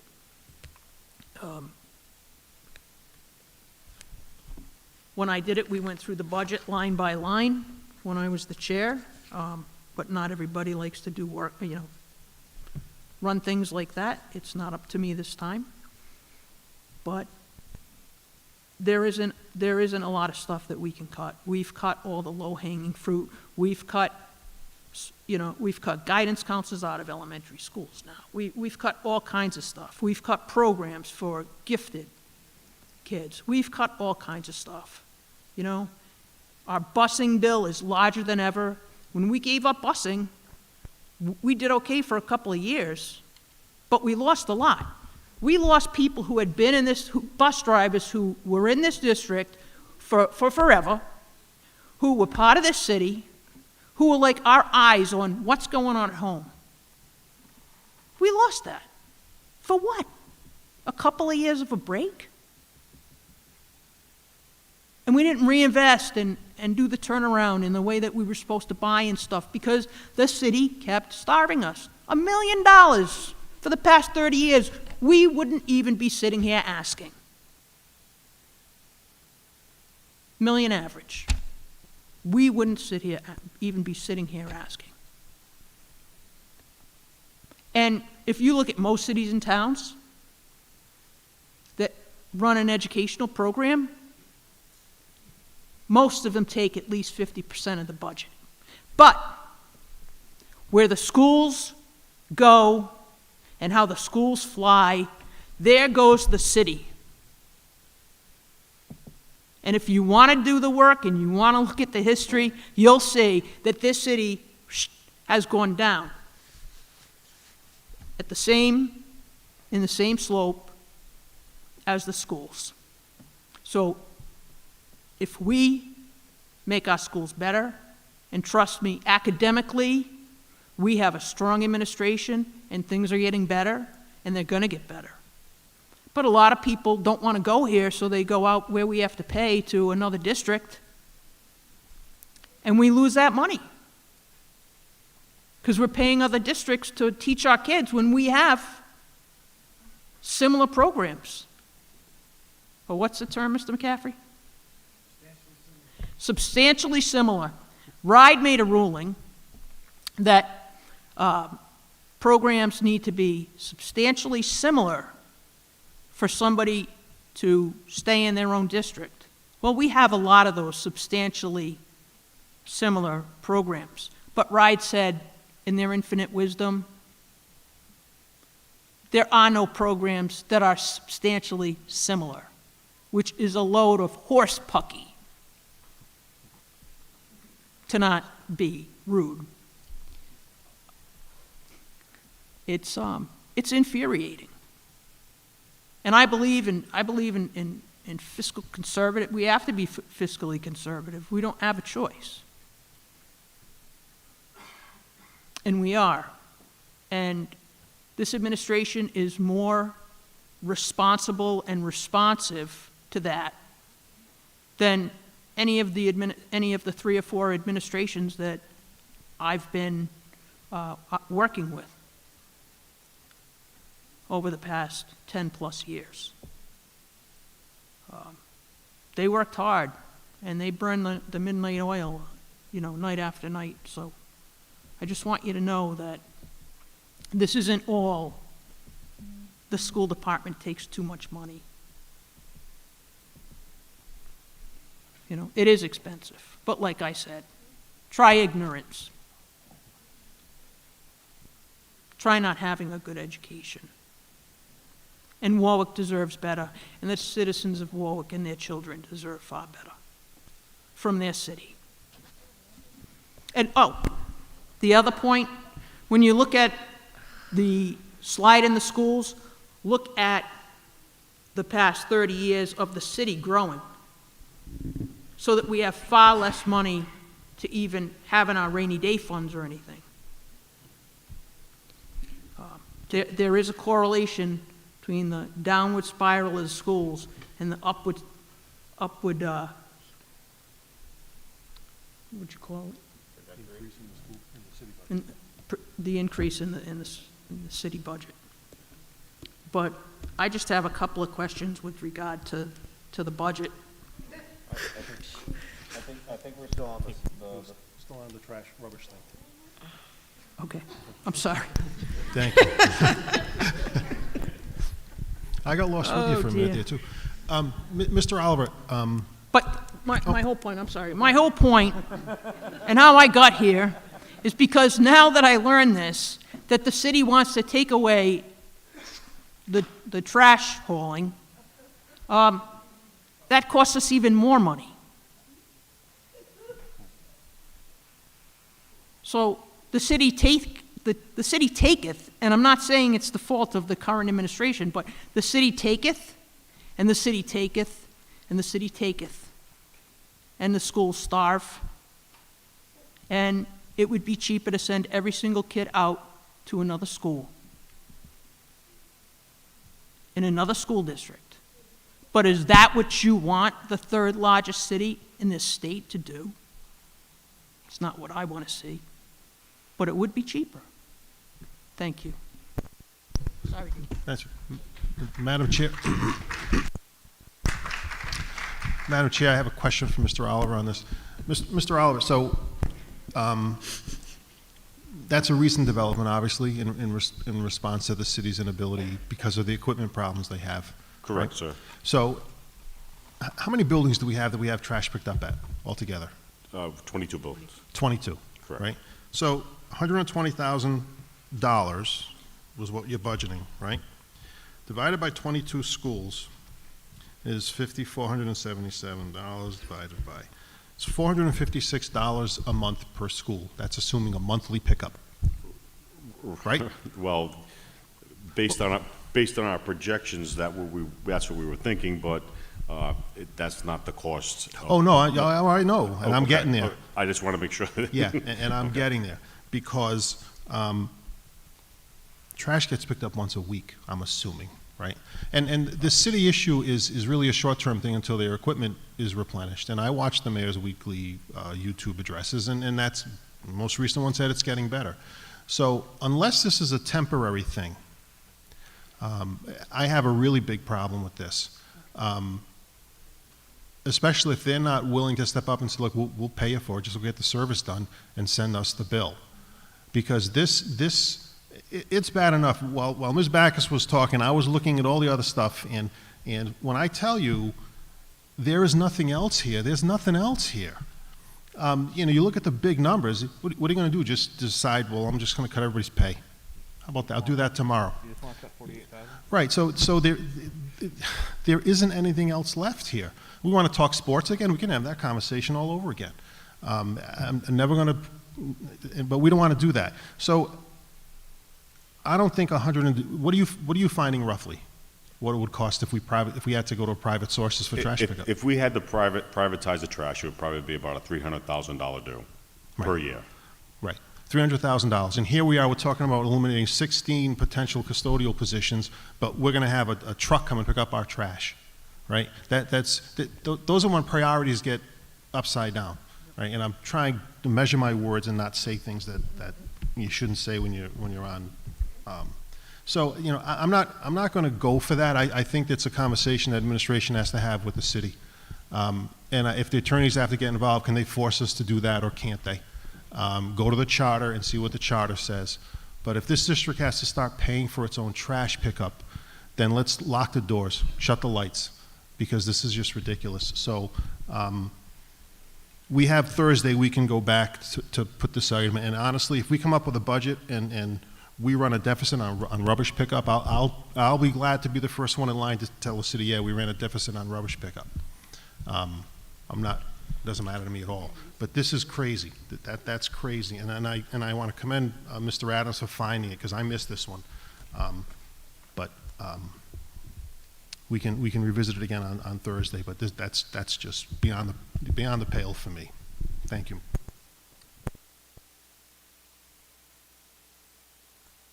I do want to add something to this, and I'm in agreement with the fact that we need to work with the city on this, and I think that it would be a tremendous expense for us to have to do. As said, we're going to have a truck picking up garbage for $300,000. It's wrong, and I would like to bring up the fact, and I think this should be brought up, that when the city needed our people to help them snowplow, we allowed that. And if we're helping them, then where are they going to help us? And I feel very strongly about this because I don't like the fact that our drivers were helping, and I know I got all the details on it, but in general, they were asking for our people to help them plow. So in return, why can't they help us with the garbage? because we have $300,000 sitting there that we could spend in a much better place and put it towards our kids' educational needs instead of paying for garbage.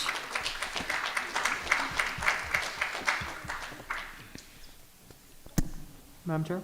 Yes, Mr. So, Cornell. so I would like to go to line item 53701. So I remember I brought this up before, but the two of them kind of are like very similar, so I just want to make sure I didn't mix them up. So what's 53701 for again? Madam Chair, was that 53701, Mr. Cornell? Yes. Yep, Thank you. other fees and charges.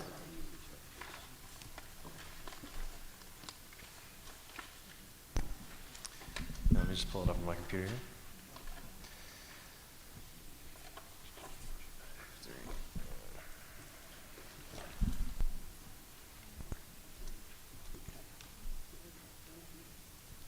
Yep, so I'm looking down the list of submittals for that. So SAT College Board, Mr. McCaffrey. We're required to pay for that for all students. And that's 48,000 of that line. And the rest is certification of wrestling scales, various other small dues like that. But the large one is the College Board due for the 48,000. Okay, my next one is another other. It's 56211. It just says other.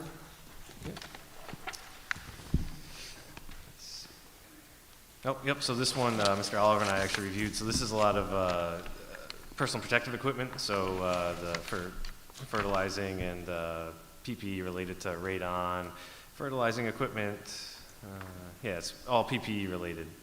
Okay. So protective equipment. Thank you for explaining that. Thank you. Yeah, no problem. Mr. Adams? I mean, Mr. Testa said it time and time again that, like, you know, he just looked through the budget himself again, and we're grasping at straws here. So I guess the last one that I can really find here, it's 57306, the furniture and fixtures, 48,666.85. What's it comprised of? Yep, so the main chunk that lands in that line is different desks, replacing desks that get broken, different storage devices, other things along those lines. So and we did, I believe, cut that one down from the original ask. Yeah, it was originally 101, and you cut 53,000. Yeah, we were trying to get the ask as low as we could. So in review, we kind of wanted to keep some in there because obviously we need to replace desks and different equipment that breaks. But yeah, that's what lands in that line. Thank you. Madam Chair, I have a question on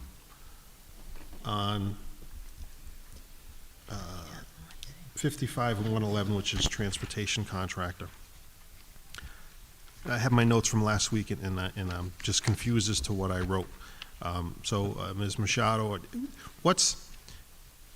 did we initially budget 13.4, and then we settled on 12.5? Is that? So a part of that I didn't mention last week is the athletic sports trips. So that's something Mr. Ricks handles. But I cut out of my own budget, so transportation to and from school, the 883. Okay, so Mr. Ricks, what line item are the athletic buses in? They're in that line item. I Okay. believe he budgeted, I want to say 210, but I'm not sure.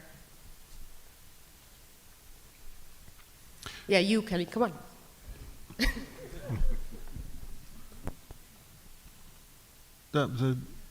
I'm sorry. It's I have a question on the transportation cut. So initially they looked at 13,478, and then it looks like they're requesting into the budget 12,595. So there's a reduction of $883,000. Correct. So I wanted to make sure that what I wrote here made sense. So then Ms. Machado just mentioned that your cut was the 883. That's the buses that take the kids to and from school. Correct, we right? cut our fleet. And then there's athletic buses too, right? And you said that's about 210. 210 of the whole nut on transportation. Correct. Okay. and I know I've asked this before, but I'm probably going to, we have information on first student, right, in a performance report, right? We must have something, right, Correct. metrics that we use to measure. At some point, can you share that with me? Is that shareable in a Google Doc or an Excel or something like that? It's more like an evidence folder, but I can share that with you. Okay, yeah, I'm very curious because Ms. Backus referenced, it's $12 million here, right? It's 12.6, it's 13.4 if we got everything, and I am concerned with whatever we cut. I mean, nothing happens in a vacuum, so, as I sit here and I look at, some of the cuts you guys built into the budget, and I sit here trying to come up with ways to put it back in whole or in part, it's difficult because, again, to be a broken record, we can't flip a revenue switch and say, okay, if I tweak this, then we get a little extra revenue, we can offset this expense. We don't have that, so, because we're all Oliver Twists. So, okay. So, and then we even have the data on I'm assuming if they're late for school, then they're late to pick up kids to get to and from games. Yes, Mr. Ricks has not had the best. Okay, yeah, so all of that data. And I don't know what our options are in terms of transportation, so, but that's a separate comment. We're not going to fix that in 2 days, so. Okay, thank you, and I just also wanted to mention it's important that everybody understands what's not in this budget. The supplies line that Mr. Oliver uses has been, eviscerated. And there are plenty of other line items that were eviscerated, and that's just to get down to a $5.8 million ask. So, paint, hardware, lumber, all those things, right? I'm almost starting to memorize some UCOA line codes because I look at them so damn often to try to figure out, maybe if I look, there's another zero that appears or disappears. But, this I understand disagreements, and it's very easy to stand at that microphone, okay, and then excoriate the people sitting up here. These people changed, and they'll continue to change, but the challenge is the same. It doesn't go away. And if anyone thinks this is easy, I invite you. I'll have coffee with you. I'll show you the whole budget. You can see every line item. You can see what's budgeted, what's spent. So, again, it's important that people know what's not in this budget. So even if we come to a number that we can stand up and defend in front of the city, and even if they gave it to us in full, there are still things that we need that we didn't put in the budget. So, and that's kind of like, that's how it seems to go almost every single year. So, you run for these seats, you sit up here, you have to take the slings, the arrows, and that's fine. I have no problem with doing that. Ignorance to what this process is something that my tolerance level is a little low for, but I can deal with that. But again, I just want the people to know what's not in this budget. Thank you, Madam Chair. I haven't brought up any of my line items. I've let everyone go. You had 20 minutes to bring up your line items, Ms. Backus. But I got off on a, Really? God knows what that was. None of us noticed. Was that a tangent? I don't know. It was a rigmarole. So all these things are coming in my brain, Would it you never like to bring stops. up your line items, Ms. Backus? Just a couple. So, this won't bring a lot of money in, but I think it makes a point when, the city used to make us pay rental for the skating rink and the pool for the kids, for the teams, for hockey team and swim teams and all that. And a few years ago, Mayor Solomon, we got that cut, and he agreed that it was kind of a ridiculous thing for the city to charge the city. Now they're just making us go outside with the trash, but that's a whole other issue. But also, on every gallon of petrol, of gasoline, that we take from the city, which we get our gas, our trucks and things get our gas from the city pumps, we pay a surcharge of 5 cents, which doesn't sound like a lot of money, but it adds up. And why are we doing that? Again, if the city asks for help, we're there.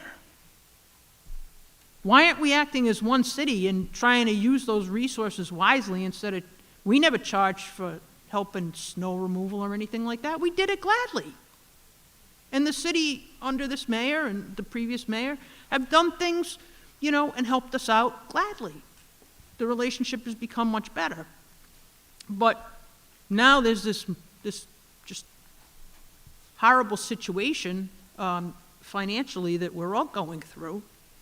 And, maybe we can look at that. And I don't know how much money that will save us, but it might save us, a few bucks. And it might do something for morale. So that's one thing that I would like to see us, Tim, please discuss with the city. To address the 5-cent charge on the gas? The 5-cent surcharge. I agree with that. This comes up every year since even before I was on the school committee, and maybe this mayor will be willing to negotiate this. And the other thing I was looking at is supplies for just take like a 5%. Now, I know we've taken a lot, but a 5% cut of all supplies. So the 56101 specifically or across? So in that, we did, so that 751, we did kind of hack everyone's submittals on that. So that kind of was our way to try and bring that down, and then the 1.5 is ESSER. So that line has been cut pretty aggressively. Okay. So I'm not sure if there's much more. As you see, there's only $96,000 left. I think that's skimping by. Okay, and then on 57306, furniture and fixtures, for 21865. Yep, the 57306, yeah. The 48,000. Yeah, I was wondering what that's about. Yep, so that was all the desks and the different fixtures we buy to replace the broken desks and other things that are submitted. One of the things, and I spoke to Mr. McCaffrey about it last week when we were here, but we need to ask who's ever in charge of checking things like that. When they go through the classrooms, check those desks, because I was sitting at one with the tables. They're so rickety. And of course, we all know when something gets rickety, it's more likely to break. And all it needed to do was have the screws and bolts tightened up. Because the kids are always moving like this, Well, not all of them, but some of them. I do that, David, I'm sorry. So, David's doing math. He got an A. And then one of my other questions is 53706, catering and food reimbursement at $2,500. I was just wondering what that is, because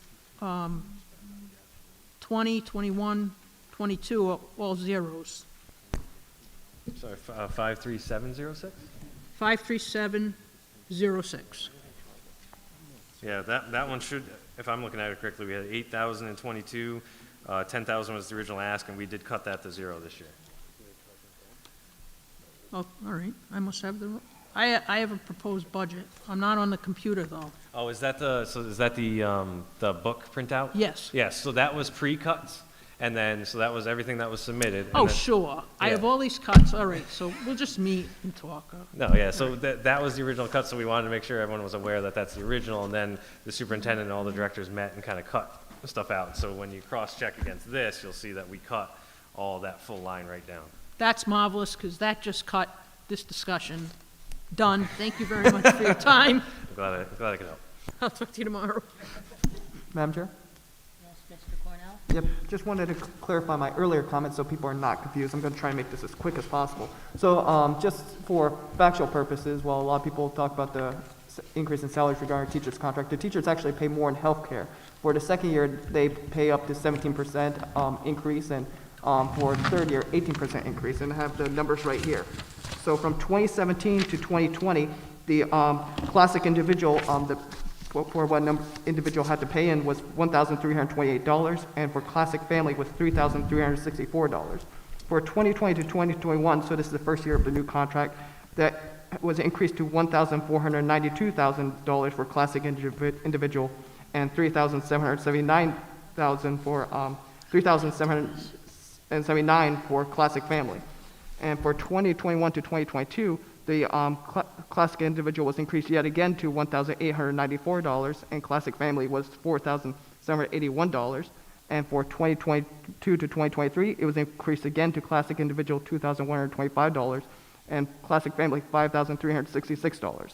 So from the original contract, which was $1,328 for Classic Individual, has been increased in the third year to $2,125, and from the Classic Family in $3,364 was increased to $5,366 for Classic Family in 2022 to 2023. So the teachers are paying much more in healthcare, and I think that it's important that people know that fact, because so it's not like we gave them everything. Like, to get this, we negotiated pretty hard to get this solid number, to get this increase. So I just think it's important for the community to know that teachers are paying a lot more in healthcare than they did in the last contract. Thank you. Thank you, Mr. Cornell. That's very accurate. I know that we've been getting slammed about the budget, and no one failed to mention, the two gentlemen that were here, that there definitely was increases in the health care, and that is a step forward for increasing that. So thank you, Mr. Cornell. Does anybody have any other line items? Because I have some. You found one? Okay. Okay, we have significant number of cuts to WISE and WTU. My question is, and I'm not trying to be a jerk, but how many administrative positions are being cut from this budget? Because our schools are going to be a little bit less clean, probably, and there's going to be issues and problems. And it's not that we have tons of managers, but we don't have tons of people that do what our WISE members do, and we certainly don't have tons of extra teachers floating around. So, I mean, if everybody has to feel a pinch, then there has to be somebody from management, you know, a few somebodies maybe. But we have to look at all of it, and I don't know if it's been looked at. I mean, I'm sure it has at some level, but we certainly haven't received anything saying, well, we're going to, you know, we want to cut 5 administrators or 0.5 administrators, nothing. Thank you. Thank you. Okay, so I have a couple of line items, and I try to let my colleagues go first. So now is my turn. I'm going to bring up the ugly buses, the ugly word buses that we are all disgusted with, services and whatnot. I have witnessed it with my own eyes, that our teams are not getting collected on time, that they're late for games, that some coaches actually had to cancel games because of the lateness. We also have to remember we have a time factor with sunlight until darkness, especially in the fall, having these problems, so I would assume some were canceled. So if I could have you, Mr. Ricks, come up here, and my feelings on this, I know I got information that it cost for both junior, middle schools is $19,469 allocated to sports buses for women and the same amount for vets. In high school, it's $85,818, and it's the same at Tollgate. So I don't know why, and I don't feel like, and this has nothing to do with decimating sports at all, because I'm all for sports, if anybody knows me. but why are we paying for these buses? That's a lot of money. When they're not even providing us the adequate, not even adequate service, from what I understand. I've driven by schools and didn't understand why the whole team was standing out in front of the school, and I'm going to the city park to walk my dog, and I see they're having a track meet, and we're what, not even 2 miles away, and all our kids are in front of here waiting for the bus. And as Mr. Testa brought up, that it's a domino effect. If they're late picking up, they're going to be late picking us up for sports.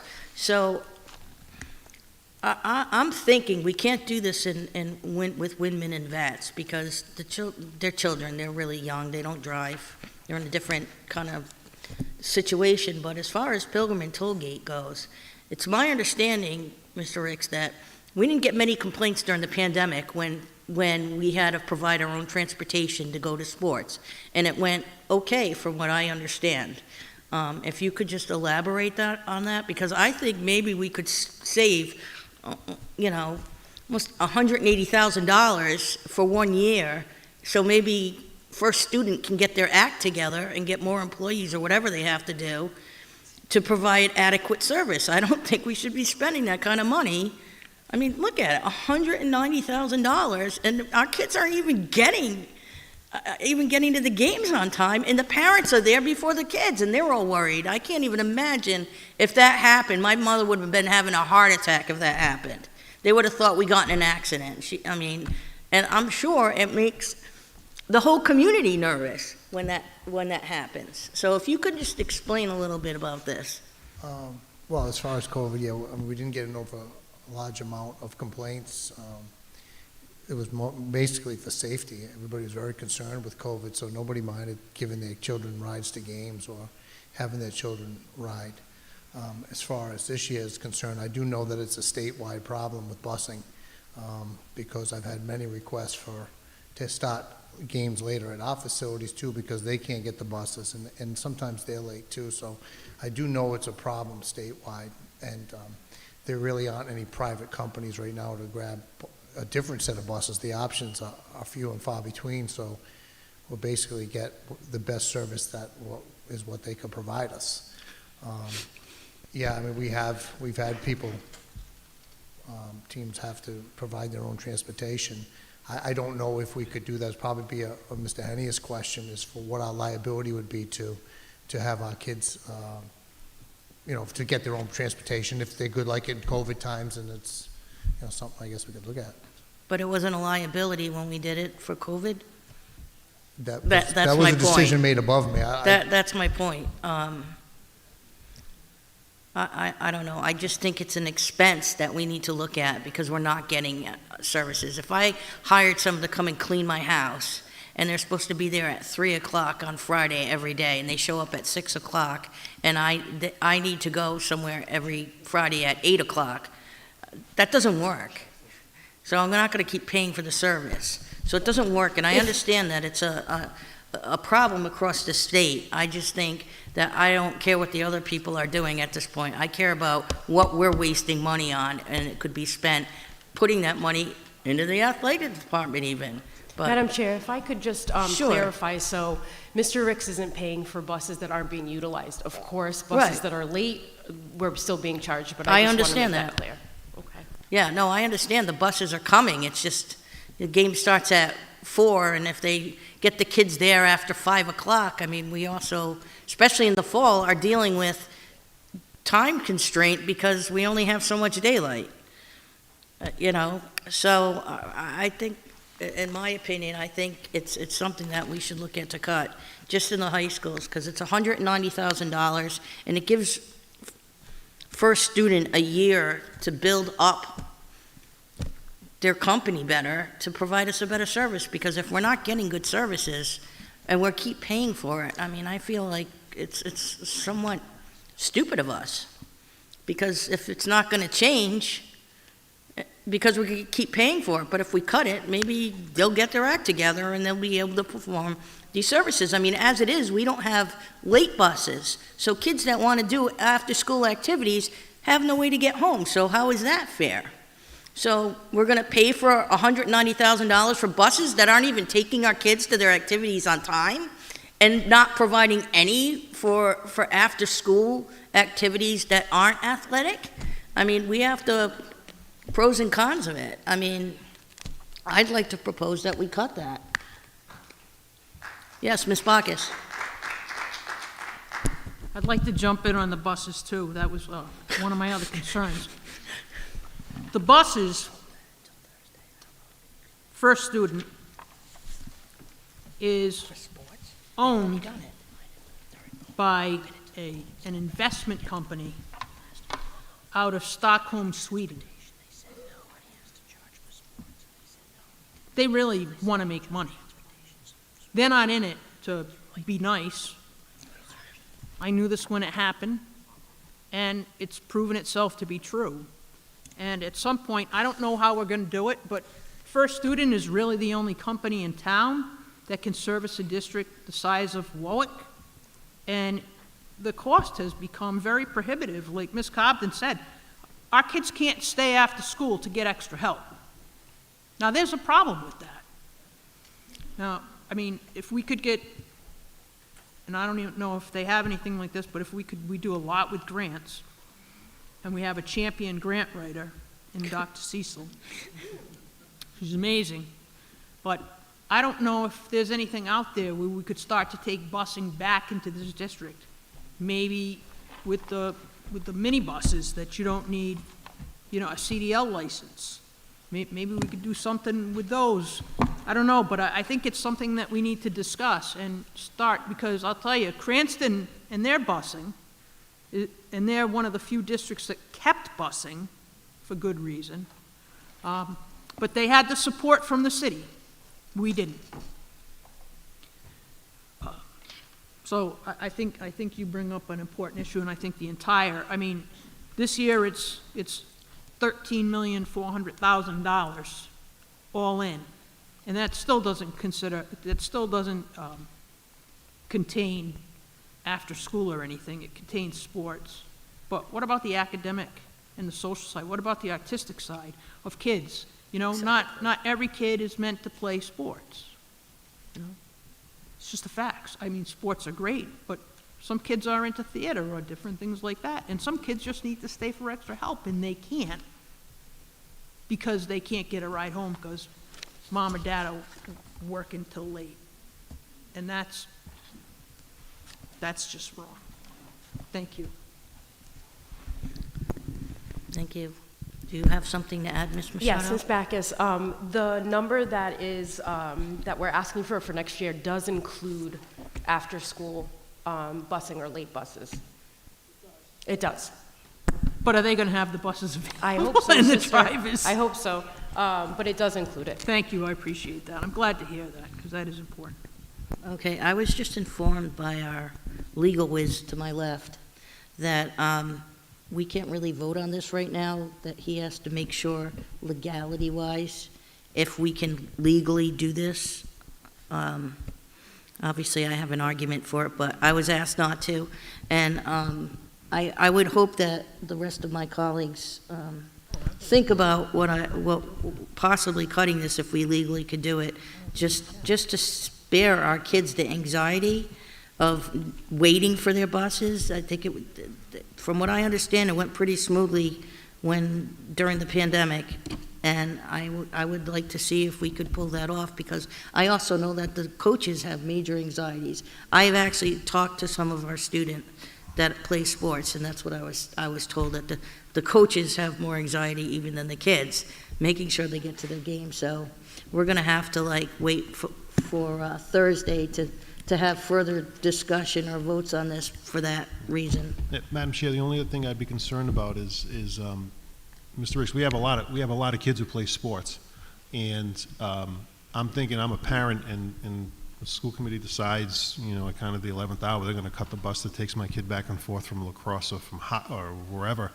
I think I know the legal side of it, but we got to think about, parents may not like that. And so I know it happened during COVID, but COVID created a lot of stuff that we had to do. I just want to be sure that if we do something like this, there's a support out there among a majority of the athletic family parents. Because if my kid doesn't drive and he can't get a ride, or his friend's got to leave early or something, I mean, now I'm the mother or father, I got to come and get my son or daughter. So I just, I think there's that element we have to think about, so.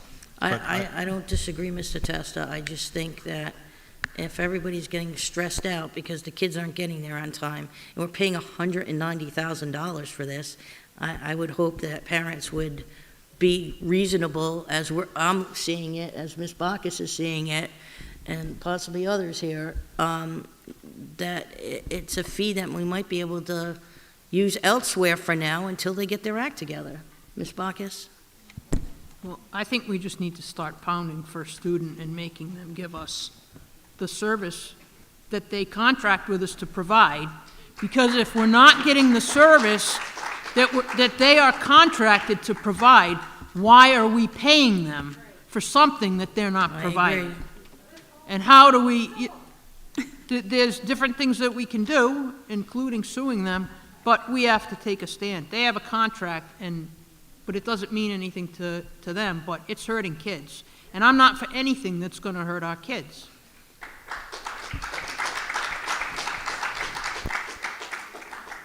I agree, and I know that all we've heard, personally, I have heard all through the past couple of years is the buses, the buses, the buses, the buses, the buses.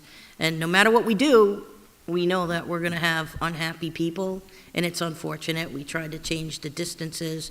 We understand that. However, I agree with Ms. Bacchus. They deserve to give us what we pay for. And if we just lay idle and not do anything, we have to take some responsibility and say, hey, we're gonna cut these buses because you're not doing your service properly. I mean, we can keep continuing, and that gives them no inspiration, so to speak, to change their ways. I know there's a shortage, and I know it's happening across the country, but we have to look at what we're paying for, and that's a lot of money. Mr. Adams? I totally get that as well. Also, just to Mr. Testa's point, and even to the point of if we can even do this, you mentioned that there's busing for after-school activities next year as well, correct? I think at that point, well, here's the thing, is that I don't think that we can, I don't want to use the word target, because I don't think it's the right word. I don't think we can specifically look at just athletics, because I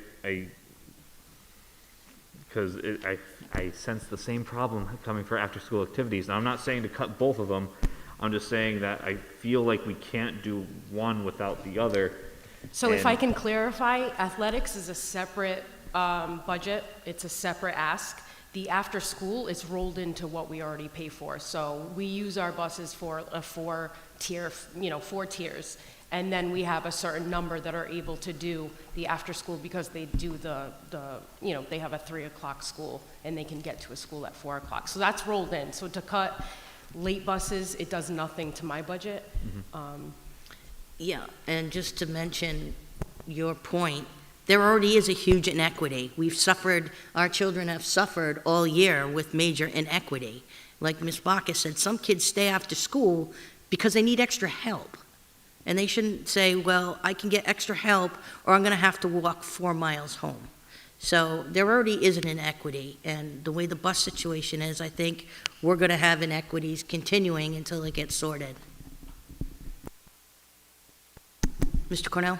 Yeah, so regarding this issue, I look forward to hearing what Mr. Hennis says regarding whether this is in fact legal, because if it's not, then this whole situation is moot. But if it is legal, then there definitely is a possibility. So I think we should table this for tomorrow so we can get Mr. Hennis's legal analysis so we can have all the facts before we do this.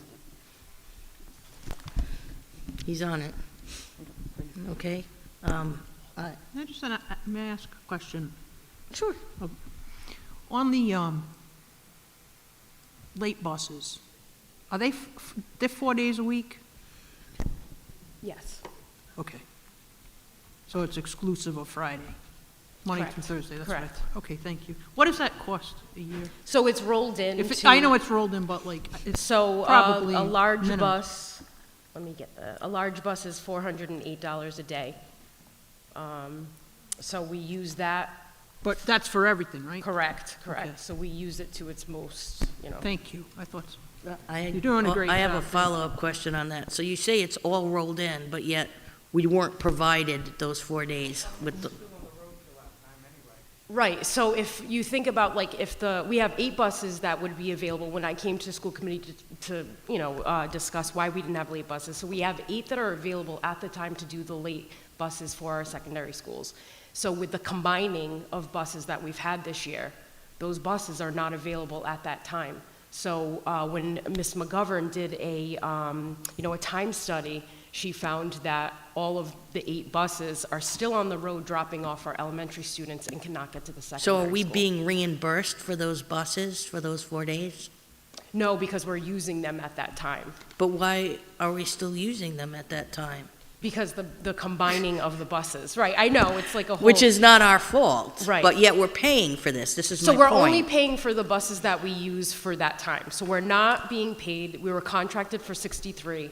We got 63 buses one day, and that is the last time we paid for 63 large buses. So from that point forward, when we, had our meetings with First Student, we asked that we only be charged for what is actually on the road. Okay, thank you. Yeah, you're welcome. My other line item is the Welk issue with those buses. But that's, to me, not just really a busing issue. This is about what is going to happen at Welk, and I think it needs to be discussed before we make any cuts to busing at Welk. So, this has been a very tough situation to look at, in my eyes. I actually did go to the school, as someone said, but it was weeks before all of this developed. And I'm glad I did, because when it developed, I had a full understanding of what these programs are. And I've already discussed it, so I'm not going to go back there. I did that last week. So, my opinion on cutting the Welk buses, I would like to make a motion not to cut them this year, just for the mere fact, and there's reasoning behind it. I know that they want to make changes to the program, but we don't have those changes, and we have to vote on this budget on Thursday. So, from my understanding from everybody, I've lengthily read their emails, talked to people, meetings and whatnot, to try to get all the information. It sounds like we're going to have to add things into our budget to do what the administration is focused on, and I'm not against that.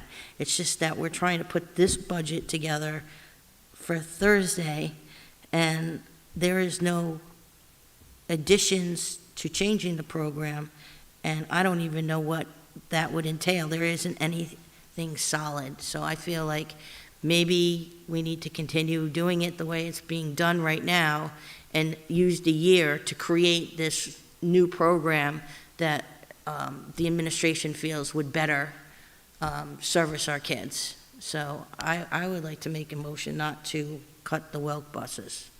Second. Discussion? Yeah, Madam Chair, I would respectfully ask that we hold this until Thursday because, I'm going to take that back, but I think I'd like to hear from the superintendent to see what, if anything, has developed.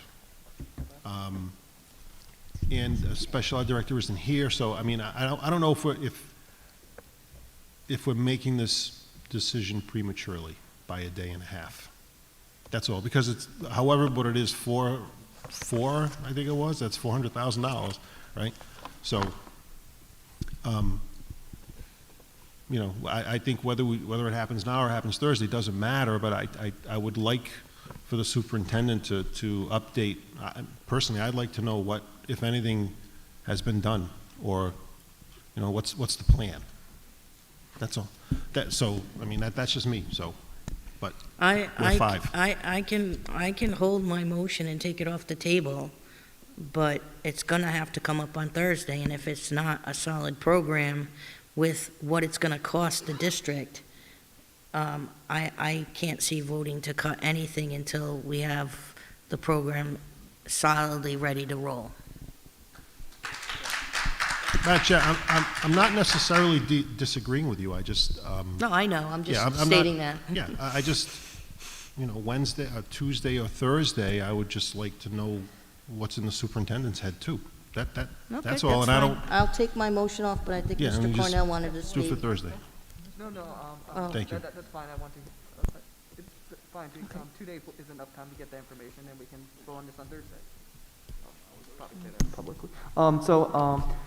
Yeah, so that's fine, like, 2 days, we can, Superintendent can give her explanation of why she wants that cut, and then we can vote whether to cut this or to, keep it on Thursday, so that's fine. Okay.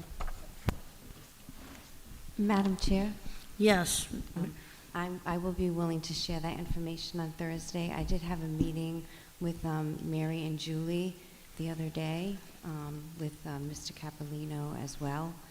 So I do know the different options. I also attended the meeting that we had with representatives of the staff. So I will be able to Okay, share the we different can- options, the different programs. are the financials worked out on what we would need? I'll be working with Cam on that, yeah. Okay, well, we'll wait till Thursday and make a decision on that then, but I'm just concerned about the financials if we balance a budget. What is it gonna cost versus what it's costing to cut the buses, so, thank you.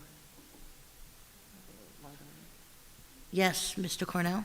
So for line item 56101, so that's already been cut substantially because a lot of it's grant funded. So now it's only $96,347.01.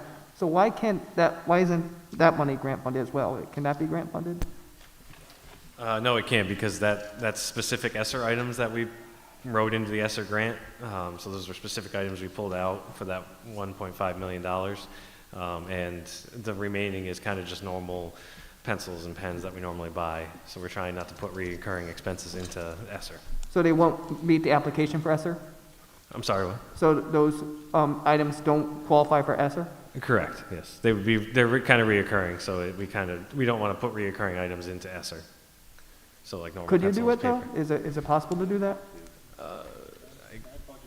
It's okay. not a good budgetary practice because it's only going to come back at you the next year. So, Okay, thank you. Does anyone have any other line items for tonight? no, Madam. Find some if Yeah. you want. Okay. Oh. Kathy says don't. So, so just the 54601, renting land and buildings, so what was that exactly for? That is athletics related, and it appears to be a porta-john. Yeah, porta-johns for different events. Should be 16,000. Yep, so yeah, porta-johns for different athletic events throughout the year. So that's what all that money for? Yes, yeah, the 16,625. Okay, thank you very much. I'm good. Okay, Mr. Cornell's good. Anyone else? Mr. No. Adams? My only question is does this budget include the proposed, it was probably answered last week, does this budget include the proposed cut of the positions? And we're able to satisfy the need, or the cut of the positions is justified, correct? So the teacher cuts are based on enrollment. So it's, based on where students are in classrooms. The WISE cuts, Mr. Oliver went through his department and, nobody wants to do it. Nobody thinks that it's a good idea, but we were charged with trying to balance a budget. Were those positions / teachers, TAs, custodians, whoever maybe, have they been notified already, or are they? No. When will that happen? No, because it's contingent upon the budget that you pass. Okay. So I don't want to notice people and then perhaps you don't pass it in a budget, and I don't want to cause alarm.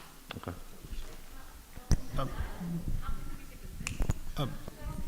Mr. Jerry, just a quick question. Is it the budget that we approve, or is it after city council gives us a final allocation. We would have to go by what you approve and What then what we make approve, right? amendments And then amend based on later, city right. council. Okay. Yep, thank you. Didn't we in the past, didn't they get like preemptive?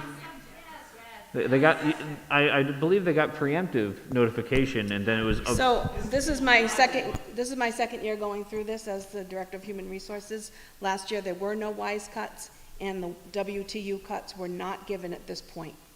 It was just the number of reductions. And the previous year before that, there were no cuts. Correct, but at the time of the budget presentation, we only discussed 34 cuts. The actual cuts weren't discussed until after the budget was approved. Right, then, no, I remember that, because I remember when Mr. Baxter built the budget, it was 30, and historically, it's always been that, it's just a number. You know, the actual, what comprises the number can't come until we decide what the final number is. Because we can decide, put everything back, right? We go add 7 million to it, and then that's going to change your calculus, right? Yeah, okay, thank you. If I may, even if you were to add back 1 or 2 positions, it could change 5 other ones, because it's based on, you know, seniority, certification, things like that.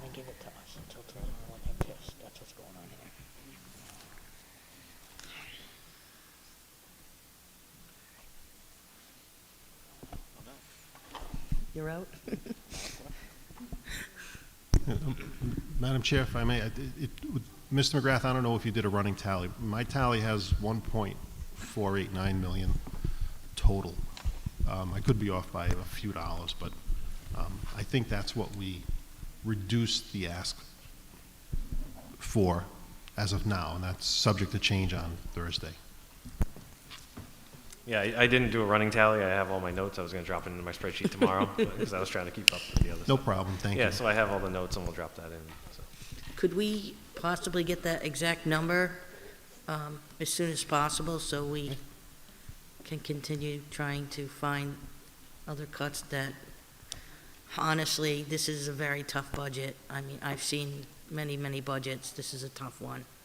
And when we start cutting, we're really going to start hurting if we do more. And we've been there before. This is just, I know that our administration worked very hard to get this as tight as possible. And you guys did a good job, because I've been banging my head against my desk at home trying to find more and more. But between what everybody's talked about, some of the things was Mr. Testa pointed out, I also thought about. So I'm glad that, you know, we're able to find some, but I don't know what else we're going to be able to find. Yes, Mr. Adams. I just have a question. I meant to ask it before, but we got buried. I forgot it. Ms. Machado, just the log of the buses that Mr. Testa asked for. Could we just get it disseminated to all of us? Oh, yeah, sure. Cool. Thank you. I have one more question for Mr. Ricks. Do you have a list of the buses when they show up on time and when they don't? Like, is there a record kept? Similar to what Ms. Machado had spoken of earlier, we asked the coaches to give us a record, an email, if the bus was not on time. If for significantly, not a few minutes, and we keep them in a file. Okay, is there any way your lovely Cheryl could maybe compile those? Yes, I'll ask her in the morning. You know, just so we have it, so we can make, if it's legal, so we can actually have that and to look at and see, you know, what's actually going on instead of just knowing bits and pieces. Sure. Okay, thank you, Mr. Ricks. Does anyone have anything else for tonight? We will continue this on Thursday.